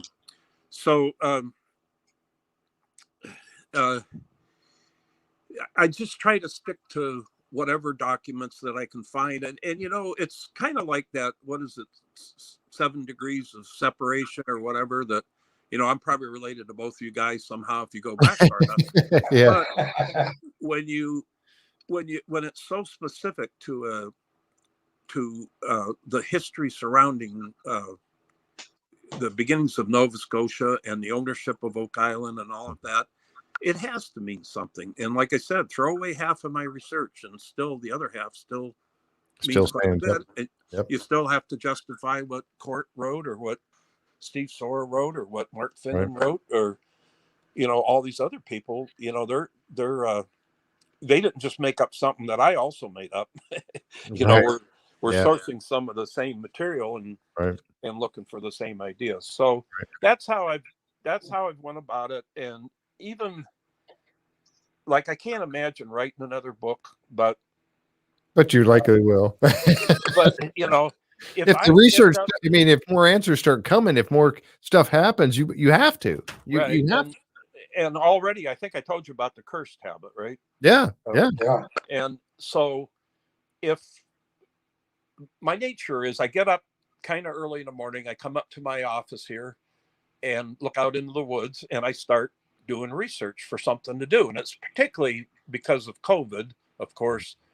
That's why I got 3 books out last year, because what else am I going to do? And even the one I got out this year, I wrote it in January and February. And that even made it tougher, because we got, where I live, and we've got winter weather up here. Yeah. So we're all 3 winter weather. We're all on the road. Yep. So you start getting it, and a lot of it starts out again with emails to what I call the team, which would be Doug and Rick, and principally Doug, Rick, Charles, and Craig, and then 1 or 2 Prometheus people, because they want to know what I am finding out too, so they can make their plans or whatever. And so I'll write it, and I'll write something else, and a week or 2 later, I'll go, oh my God, look at all this I got. Look at how long all this is. I better put it into at least a text document so I don't lose it. Exactly. Pretty soon I start throwing it into a page making document, and next thing you know, I got a book. So, well, that's what somebody had mentioned early on when you were talking about your mailing list. When you come up with some stuff and you email this out to your mailing list, and somebody had mentioned, I forget if it was Tom or somebody said, how do I get on this mailing list? Well, I've actually thought about expanding the list and or doing like a newsletter, and Yeah, well, that'd be great. Yeah. I want to be on that newsletter. Oh, Right? I would definitely, both of us would be. because when you look at the books, they're actually let's subtract out the historical fiction. There's 6 books left, and it's been 6 years of involvement. So it's basically like a yearly journal. Like a lot of associations put out a yearly journal, and it's kind of like my version of a yearly journal. I never intended it that way, but the one thing I don't want to do is start something that I not necessarily fail at, but I get bored with or give up on, and then upset a lot of people. So I guess that's probably the biggest reason I don't start doing that. But and then you always got to be careful that you don't spill beans that you're not supposed to. Exactly. And I don't think, I'd have to really tell some serious tale out of school, for them to get upset with me, I'm sure, because they've been supporting me so well. But I did get to hold that chisel, like I told you. And one day I was leaving the island, and Rick said, "Here, will you take this up to Carmen Leg?" And it was that thing that looked like a hinge. It was like 18 inches long, maybe. And it kind of looked like about like one of those flat crowbars. It's the closest thing I could equate it to. Yep. And because I told him I was going up to New Ross to see the thing up there. And so I got there, and Carmen wasn't there. And the lady behind the desk said, "Well, I'll take it." And I said, "Well," I was so nervous because who knows what this thing is, the one thing that Rick always talks about. The one thing. So I said, "Well, I can't let anything happen to this. They entrusted me with it." And she said, "I'll put it directly in my safe." So we walked around. They had a little store there, a little souvenir shop at the Ross farm. And when I came back by, it was still laying there. So I said, "Now you are going to put that in your safe, right?" And she said, "No, don't worry about it. Don't worry about it. It'll go in the safe." So I never heard that it came up missing. So must be she did.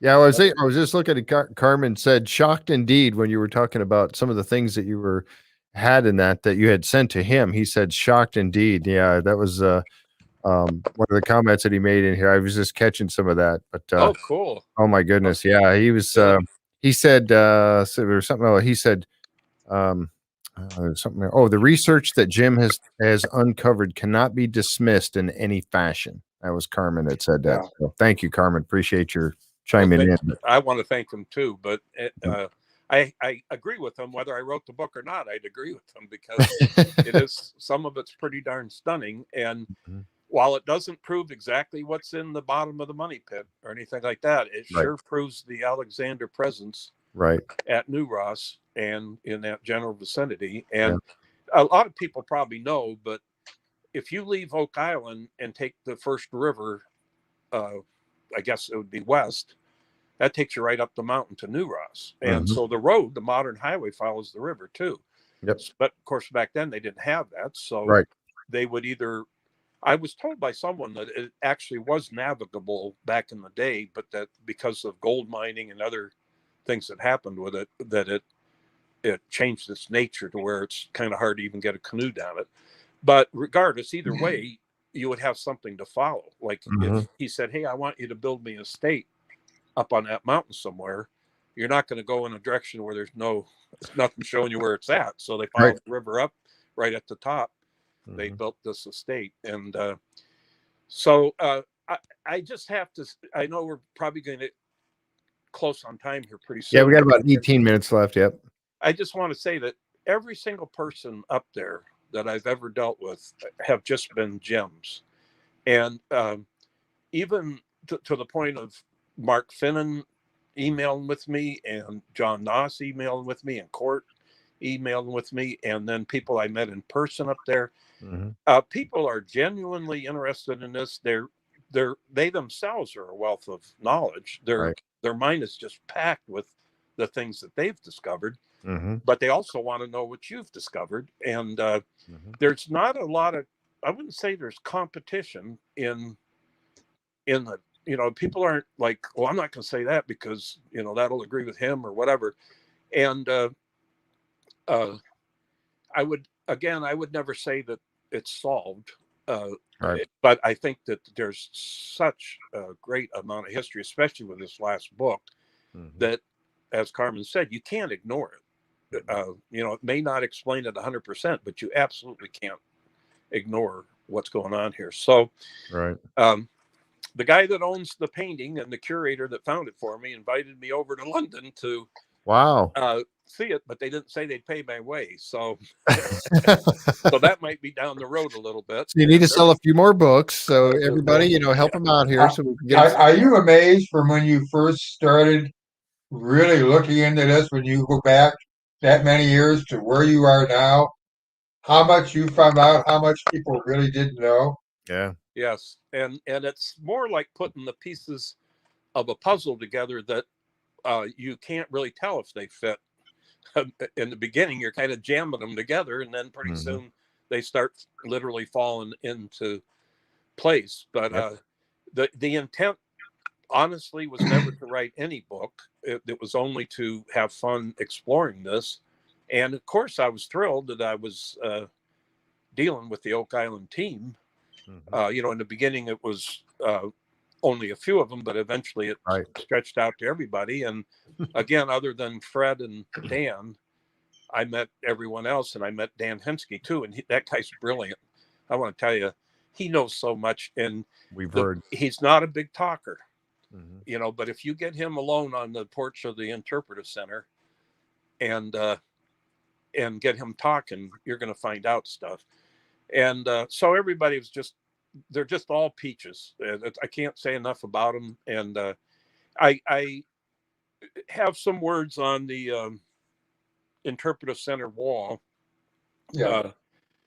In 2018, that was my second trip there. We walked in, and Rick was in there, and he said, we were making small talk, and he gave me a T-shirt and a chunk of Oak Island. Actually, it's right here. It's from their core drilling. They hit bedrock, they bring it up, and it brings a little chunk of bedrock. Oh, that's neat. Give me that. That's awesome. And he said, now I need a quote from you.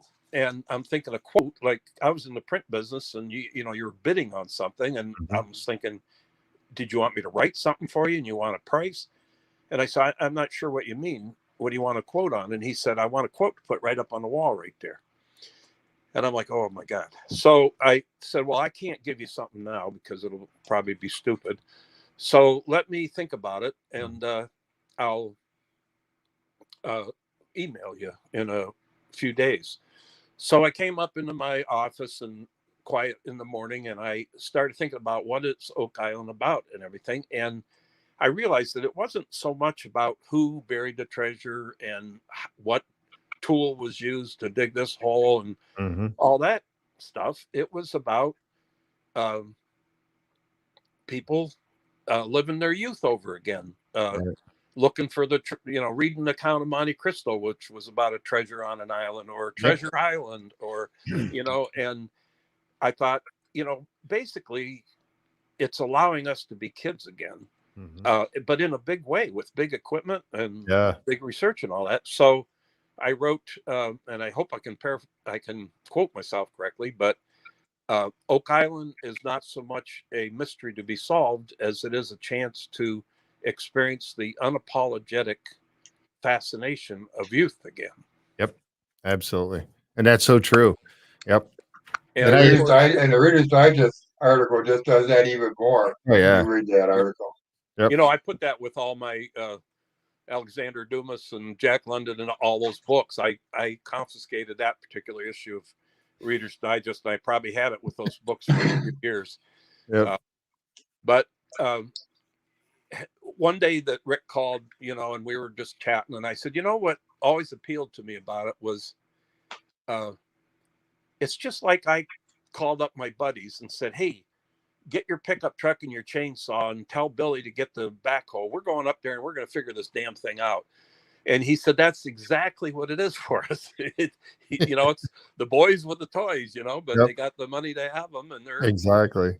And the other thing that I realized, and actually I read this somewhere, But people are drawn to or fascinated by a mystery that appears to be almost ready to be solved.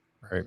And that's one of the reasons they like to watch ball games, because they want to, find out who won. Or the reason they read mystery novels, they want to find out who done it, Right. and all that. And it's just something in the human psyche that probably because most of the rest of the life is inexplicable most of the time. You can't, like COVID, where did that come from, and all that. And so if you can get your hands on a book or some idea or something that within a few hours you'll have the answer, it just satisfies something in you, and Absolutely. this is, one of the biggest, if not the biggest treasure hunt in history, certainly the longest one. Yeah, absolutely.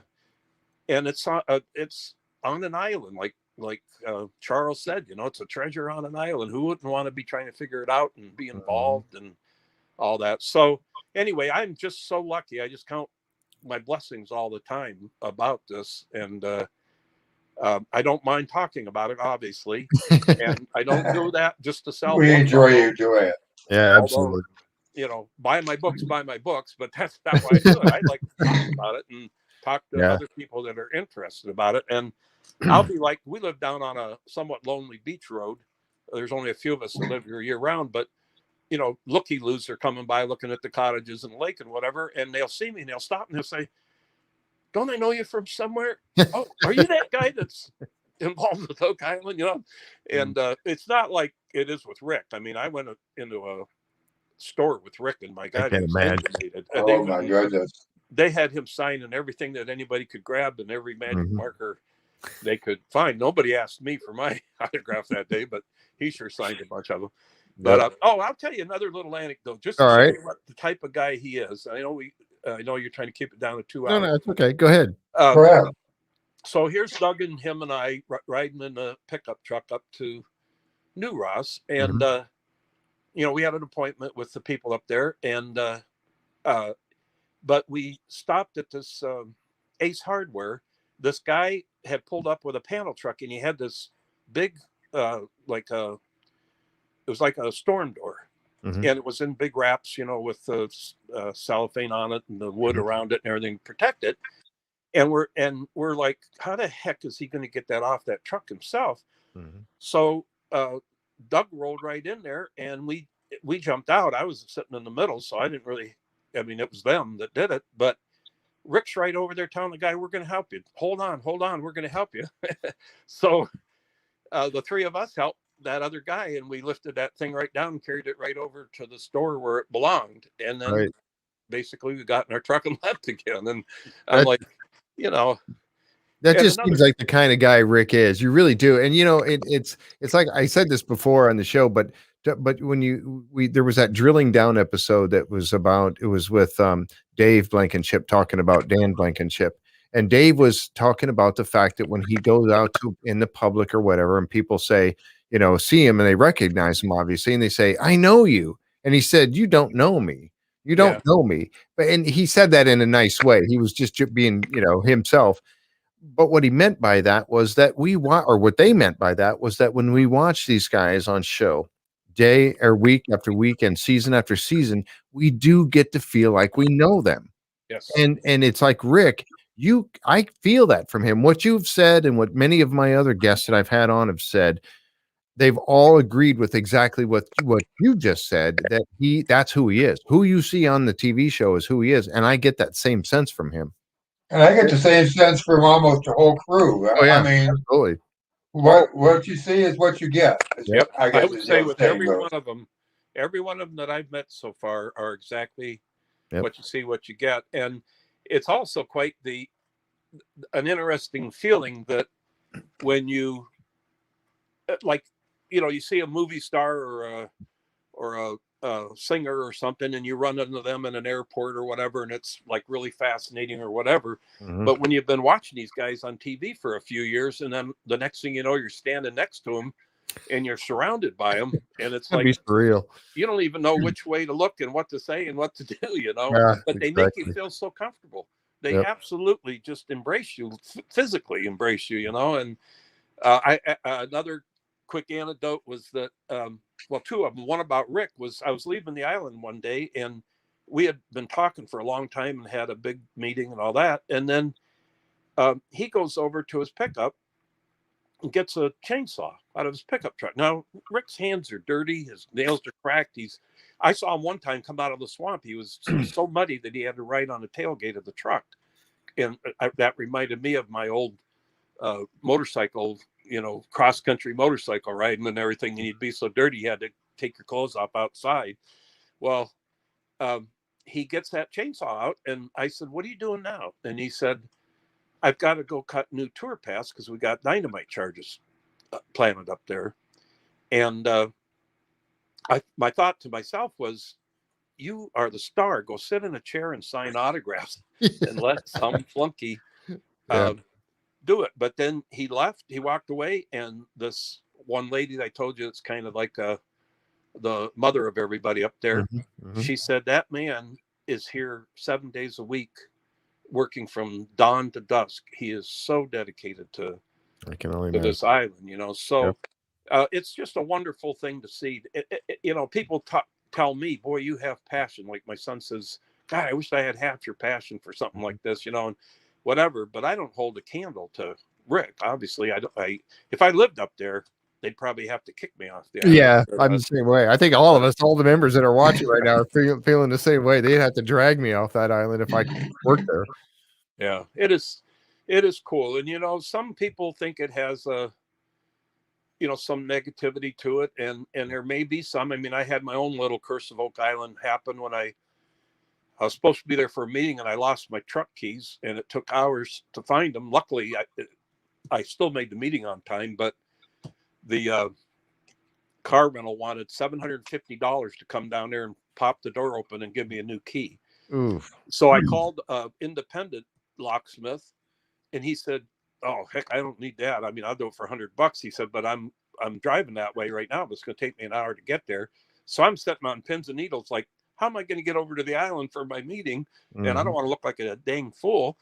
And then here walks the night manager with one of the maids, because they had tore apart our room. They went through all the garbage that was picked up from the night before. And here he had found him by the back door, because, you know, I'd been at the lounge.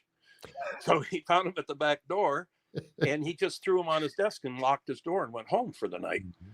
He didn't get there till like a half hour before the meeting, opened up his door, found the keys, and went to take them up to the front desk for for lost and found. Right. And they said, "Oh my God, we know who they belong to." They ran them back to us. We ran out of that room, jumped in that truck, and tore across it isn't very far away, but we tore over there and slowed down across the causeway, and my meeting on time. But, you don't want to go across the causeway at 60. That's not good. Yeah. And all I could think of is this the curse? Is this the curse? I mean, I don't know if I've ever lost my keys in my life being anywhere, but I did just before my Big Oak Island meeting. So anyway, but on the other hand, it's a big operation. And so a lot of things go wrong with a lot of big operations, but they don't usually have cameras on them. Yeah, exactly. 3 or 4 or 5 cameras filming a hose breaking or whatever. So anyway, I was just going to say that one of the things that you mentioned earlier was about the history, and you have amassed so much. You've dragged so much of this history into it. But that's the important thing, and I've said this before on my show here, but, talking about the fact that, would we love for them to find, a big giant treasure or religious artifacts treasure or all this stuff? Yes, we all would. But it's that story. It's that who, what, like Rick says, who, what, why, when, and where. That, I think, right there is the thing that fascinates so many of us. And we want answers too. We want to get to the bottom of this, because I want to know, just like Rick does, and you and everybody else wants to know, what's the answer to who's been there and what were they doing underground on there, and not just Oak Island, but now, because of talking to you and Alessandra and all these, and Carmen and everybody else, I want to know about all the stuff about Oak Island, New Ross, Nova Scotia, all this stuff has just fascinated me. I'm not a Canadian, I'm an American, obviously, but I still want to know because now the story has become part of my life and I want an answer to it. And it's And become other countries too Oh, yeah. at the same time. Mhm. and one of United the States, Britain, France. Scotland. And one of the eye openers for me was how critical Nova Scotia was to the founding of the colonies, because Mhm. it was the first colony you came to. Exactly. As a matter of fact, they wanted some of them up there wanted to become part of the United States when they Right. split up with Canada, but they got Mhm. voted down. But Yep. there were a lot of what we would call today Americans were living up there, and there still Mhm. are today.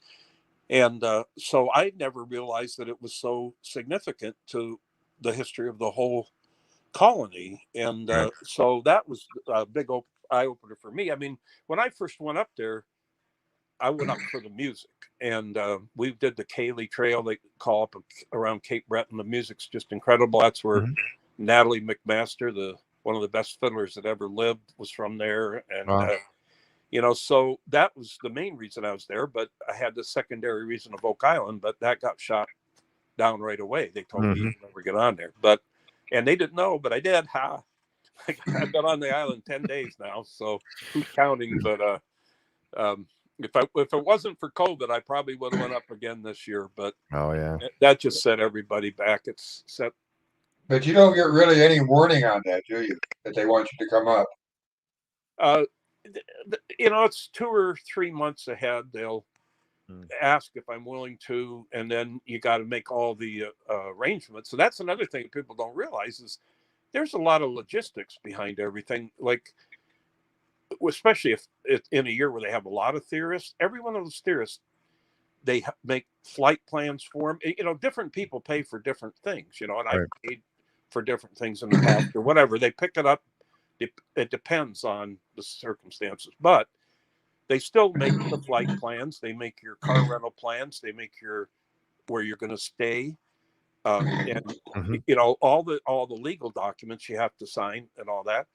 And they have to do that for every single theorist, but they also have to do it for every third party that comes on the island. If they bring a drill rig in, Yep. they got to make sure the insurances are correct, all of that. And originally, before they got Scott Barlow, this lady that I keep mentioning, but I won't say her name, is she was doing a lot of that coordinating with the third party Wow. equipment stuff. And I think she just got overwhelmed with because the tours, they handle the tours too, and those are Mhm. crazy. They're like a Jimmy Buffett concert. They Oh, man, it is. And it sell out. sells in 5 minutes. They're all gone for the whole Yeah. summer.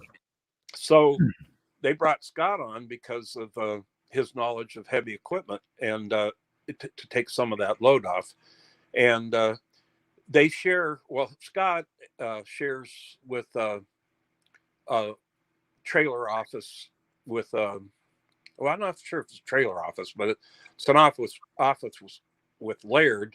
And Laird, if you think, well, he's just there whenever they need him, but he's not. He's there all the time, and he's got a computer set up, and he's logging, he's database and stuff, and researching stuff. It's a steady work for him. Right. They may only call him out in the field once in a while, but it's steady work for him, and it's steady work for Gary in the months that he's there. Right. Because they're not buying people vacations. they're buying people's expertise. Right. Were you surprised that they brought in more archaeologists this past season? Yes, I was. And I wondered what Laird thought about that, but two heads are always better than one. And when you look at the size of that road, you can't imagine Laird out there with a trowel clearing that, anybody. Right. I still can't even imagine that those 3 or 4 people they have I are know. clearing that. And that road, I think, shows more than anything how much work goes on behind the scenes that never makes the show. Yep. But the same thing's true with Gary. He doesn't make a find every single time he starts. He might detect for an hour or something, and the same way with the spoils piles, and on that tray and hosing them down. They and the cameramen are sitting right there. They use drones up in the air, and they have cameramen on the ground. Mhm. And they're just filming and filming and filming, hoping something happens here pretty quick, Right. type of a thing. And I have to tell you, we went up to New Ross and we had like 3 false starts because it's right near the road, and a semi went by, and it was picked up on all their mics. Yep. It was, and they'd say, stop, you got to walk back up the hill again. And we're like, come on, we walk up that hill 3 times, but it was worth it, believe me. It was a great day being up there, but but it was, the only bad part about it was the black flies. Oh yeah. Oh my God. Yeah. They aren't bad on the island. The mosquitoes are bad on the island, but they were really terrible up there that day. And they sprayed all of us. Actually, Tim, the owner there, he sprayed us all with a bug spray. But the hands were flying constantly while they were filming us. And I thought, how are they ever going to cut this footage? And you don't see that. Swatting in front of their eyeballs. Yeah, and you don't see that much on the show. I look for that because I'm from the UP of Michigan, I'm a Uper from Michigan, and we got a lot of mosquitoes up there in the summertime. And you're constantly, I mean, if you're in the woods, if you're in the sun, it's not bad. But if you go in the woods where it's shady, here they come. And you're constantly, in the black flies and stuff. And you don't see that on the show. I ended up getting 9 black fly bites that day. But it was worth it. They itched for like a week, but they finally went away. The only time we hit the mosquitoes bad was one of the times that I left the war room, and we were all standing on that porch of the new one. And I mean, it was just like the James gang or something. I mean, everybody plus me was standing there. And man, we were swatting I mean, we didn't want to quit talking, but everybody was swatting themselves and complaining and everything, but we just didn't want to leave. And I wouldn't. There's so much camaraderie and I guess it's like when a team plays basketball together, or when a group of guys plays in a band together, or whatever. You're all in this together, and you've built this additional camaraderie just from sharing your thoughts and your disappointments and all that. And when people get disappointed that something didn't happen on the Curse of Oak Island, how do they think Rick feels? Gary says, I found something, and they dig down and it's a cap off a can, off a pop can or something. How do you think they feel? They have to, they're facing that disappointment every day after day after day, looking for that one thing for the day or whatever. And sometimes they get lucky and find 2 or 3 things on the same day. But exactly.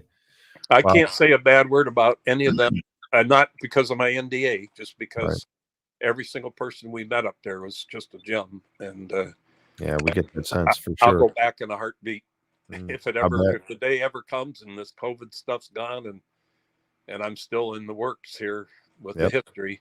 I'll be back up there. I think you've locked yourself in as being, somebody that has given them good information and all that over the years. So it's definitely, I think you're going to stay on their list of people. You're going to be back there. Yeah, on the list of people who we need to contact. And this has been fantastic. I know we went a little bit over 2 hours here, but it's okay, because I tell you honestly, I could go on for more, but I will ask you this at some point. We'd love to have you come back for certain, and talk with us some more about this. Maybe after the next book that you write, to have it come back and talk about it some more. But one of the things I did want to say, and this was a question that went by, I think it was Tom Burns that asked it, and I just happened to glance over and notice it.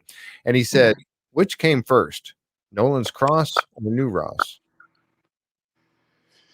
Well, I would say Nolan's Cross. I would say that they built it and then followed the cross arm up to where they wanted to position a foundation. But the other side of that coin, I guess, would be that they did follow Gold River up. So yeah, exactly. Maybe they said, not everybody will know where Gold River goes just from the mouth of it. So exactly, but part of my book, which I don't want to give too much of the way, but the other really significant part of it involves monolithic stones. Now, that's not megalithic. Megalithic means really old. Monolithic means all carved out of one piece, or that kind of a thing. But it absolutely proves, without any doubt at all, that stones were used as markers to measure from.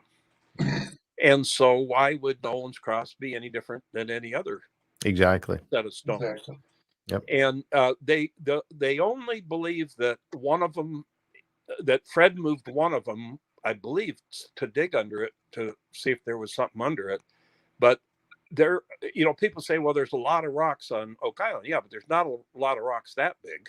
Mm-mm. There's a lot of rocks Yep. all over the place, but you don't see megalithic or monolithic stones like that all over the place. And it cannot be a coincidence that they're laid out like they are, because the measurements are so precise. Exactly. And so, I mean, nature's pretty good, but they might not be that good. I don't know. No, But, it's not that good. No. Nature doesn't do things in straight lines like that, and precise measurements. Yeah, no. And had it not been for Fred's mapping of his survey, it would have never showed up. Right. We'd never found it. Yeah. So chances are nobody would have ever seen it.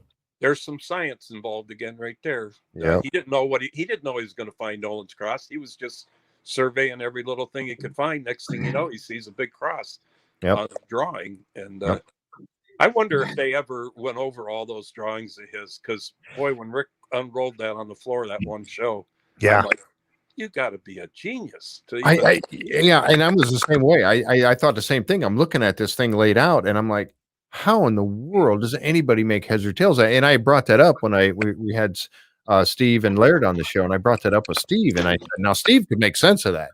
Yeah. He understands that. That's the language he speaks. But my goodness, I mean, that was just one of many. It's just fascinating to me that in the detail that he had, was not the modern tools that we have today to do this with. Right, right. Because there was no GPS when Fred was doing all that. Exactly right. Yeah, that's one of the things I loved about the show that Steve was on your show, because he said that about all of this databasing that's being done in the background, that you just see him walking up and sticking this pole on a rock and saying, oh yeah, that's there. Yep. But they're just massive amounts of data being input. I know for a fact that they're doing a timeline. I know who's doing it and everything. A historic timeline, but they're also, I believe Laird is databasing archaeological finds, and not alone necessarily, but leading it. And Steve is databasing GPS coordinates. And there's nothing like a database that you can stand back and look at the big picture and go, oh my God, this is what happened, So the faster they get all that done, but it's so complex. Even my books they're not hard to understand, but if you take them as a whole, like this quick talk that we had, it might seem complex, but I'm just a fly on the wall compared to all the data they have, the who dug what year, right, part of each group. But it all goes together to tell that story, and you need all of that. And that's part of what Craig is so good at. Craig Tester, I mean, he's a data man. He puts all that stuff together, and he can look at it in a different way and combine these things together to come up with an answer for stuff. And, he's been one of the most supportive people there for me. I mean, he almost always answers my email, and it's generally always very affirmative. Mm-hmm. And Doug is the one I've worked with the most. We worked on the medallion, and we worked on the old name, what they call Merlagash. Oh yeah. I was at it was coincidental that I was at the Nova Scotia Archives with him when we found some stuff. Mm-hmm. And then he's the one that met me at the COGS, the College of Geographic Sciences. We see him wearing the hats and shirts all the time with the logo on it. They have a tremendous library there. It's got just tons of old books of Nova Scotia and Scotland, and they have all these drawers of very rare maps where the curator has to take them out with kid gloves on, and you're not allowed to touch them. Mm-hmm. They lay them on the table in front of you, but and they have one map that showed us that there's only two in existence. They own one, and NASA owns the other. And, really? Yeah, so that was the first year I went up, and they said, before you talk to us, we want you to go meet Doug here. Mm-hmm. So I had a slide presentation, and I learned so much working with Doug that I'm trying to jam paperwork into a slide presentation, because I couldn't do the slide presentation over. So right up till just about the minute before they started filming, I'm still trying to slot in, well, this piece of paper would go here with this slide, to try to get it all put together. But They are so, they just, it's beyond, I can't say enough. And I mean, I literally cannot say enough about how they make you feel comfortable, how they take care of the technical issues, the logistics of being there, Yep. and the follow up too, And so anyway, I sure fell into something good. Yeah, you did. Yeah, what a Sure great did. gig, man. What a gig to have, that's for sure. And you're doing so well at it. And like I said, I'm working on Oak Island Nights, and Oak Island and New Ross will be my next one. Yes, For sure. And we have Alessandra Nadavari coming back on. She's going to be on with us in April again. So Yes. that'll be a great time. She was fascinating. And again, it was one of those shows where it just went and went and went and went. And I mean, 2 hours flew by, and we were just like, man, we didn't hardly scratch the surface on what we had to talk about. So yeah, we went. My wife and I went with Tim and Alessandra to. Well, we sat with them when when Rick brought us lunch, but then they took us out to dinner the last night we were there, and that's the way it was. It was just like I bet there I was can no imagine. lack of anything to talk about. Yeah, your food gets cold because you're all talking. It's like, oh, I guess we ought to eat this, In the same way, when I get on the phone with Rick, unless he's like really pressured for something, Right. but it just goes on, and then pretty soon one of us realizes, wow, we've been on the phone a long time. We got to hang this up, But they're all just great people, and like I said, I'd be back there in a heartbeat. I'd be there on the island every day I could if I lived up that way, but I don't. And so anyway, well, thanks for having me on. This has been this has been fascinating. fantastic. It really has been fascinating. What a wonderful couple of hours that we've had here. And again, I'd love to have you come back at some point. That would be great, because I know the members, and we had some questions. I think I was trying to scan the questions and keep paying attention. And it looks like you pretty much covered just about. If I missed somebody's questions, I apologize, but we got a lot of information covered here in a couple of hours, and it was just fascinating. And I can't thank you enough for coming on the show. Thank you very much. Mm-hmm. All right, and again, if anybody's going to buy any of the books, I would say go with the latest one, which is Oak Island and New Ross, because I go into extreme timeline detail with. I got to see that one. Yep. Oh yeah, that'll be the next one I buy. Yep, absolutely. All right, well, you guys, thanks for having me, and good luck with your show. I've only watched a few of them, but they've been good. Oh, well, thank you very much. Appreciate that very much. Yep. And I would like, I don't think you're a member of the group, but if you'd like to join the group at some point, that'd be great. And we have a lot of people I watched all the stuff going, there's like 280 comments went by while we were doing this. And a lot of it was questions and things like that. And I ask the guests that if you get an opportunity, you can look back at the chat and kind of see what people asked, and if you can respond to some of that. But we'd love to have you be part of it if you can. And again, thank you so much for coming on with us today. This has been absolutely phenomenal.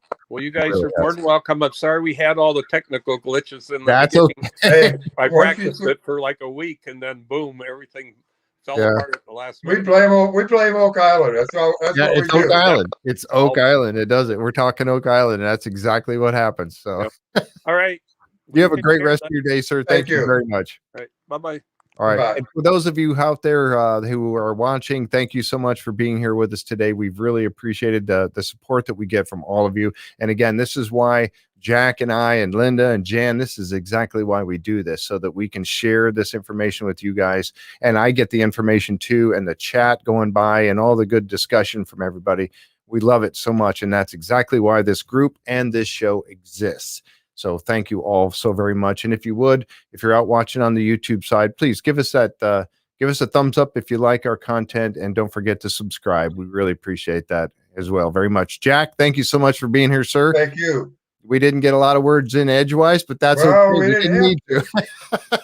Our girl Friday got the day off to be with her family, and that was a good thing, exactly. Yeah, I seen her. She popped up. I seen her say a couple things. She just couldn't keep away, but it had to be in between her family that she was enjoying with their having their Christmas in March this year because of COVID, obviously. So again, thank you guys so much, Carmen, and you guys and the folks that are, come on.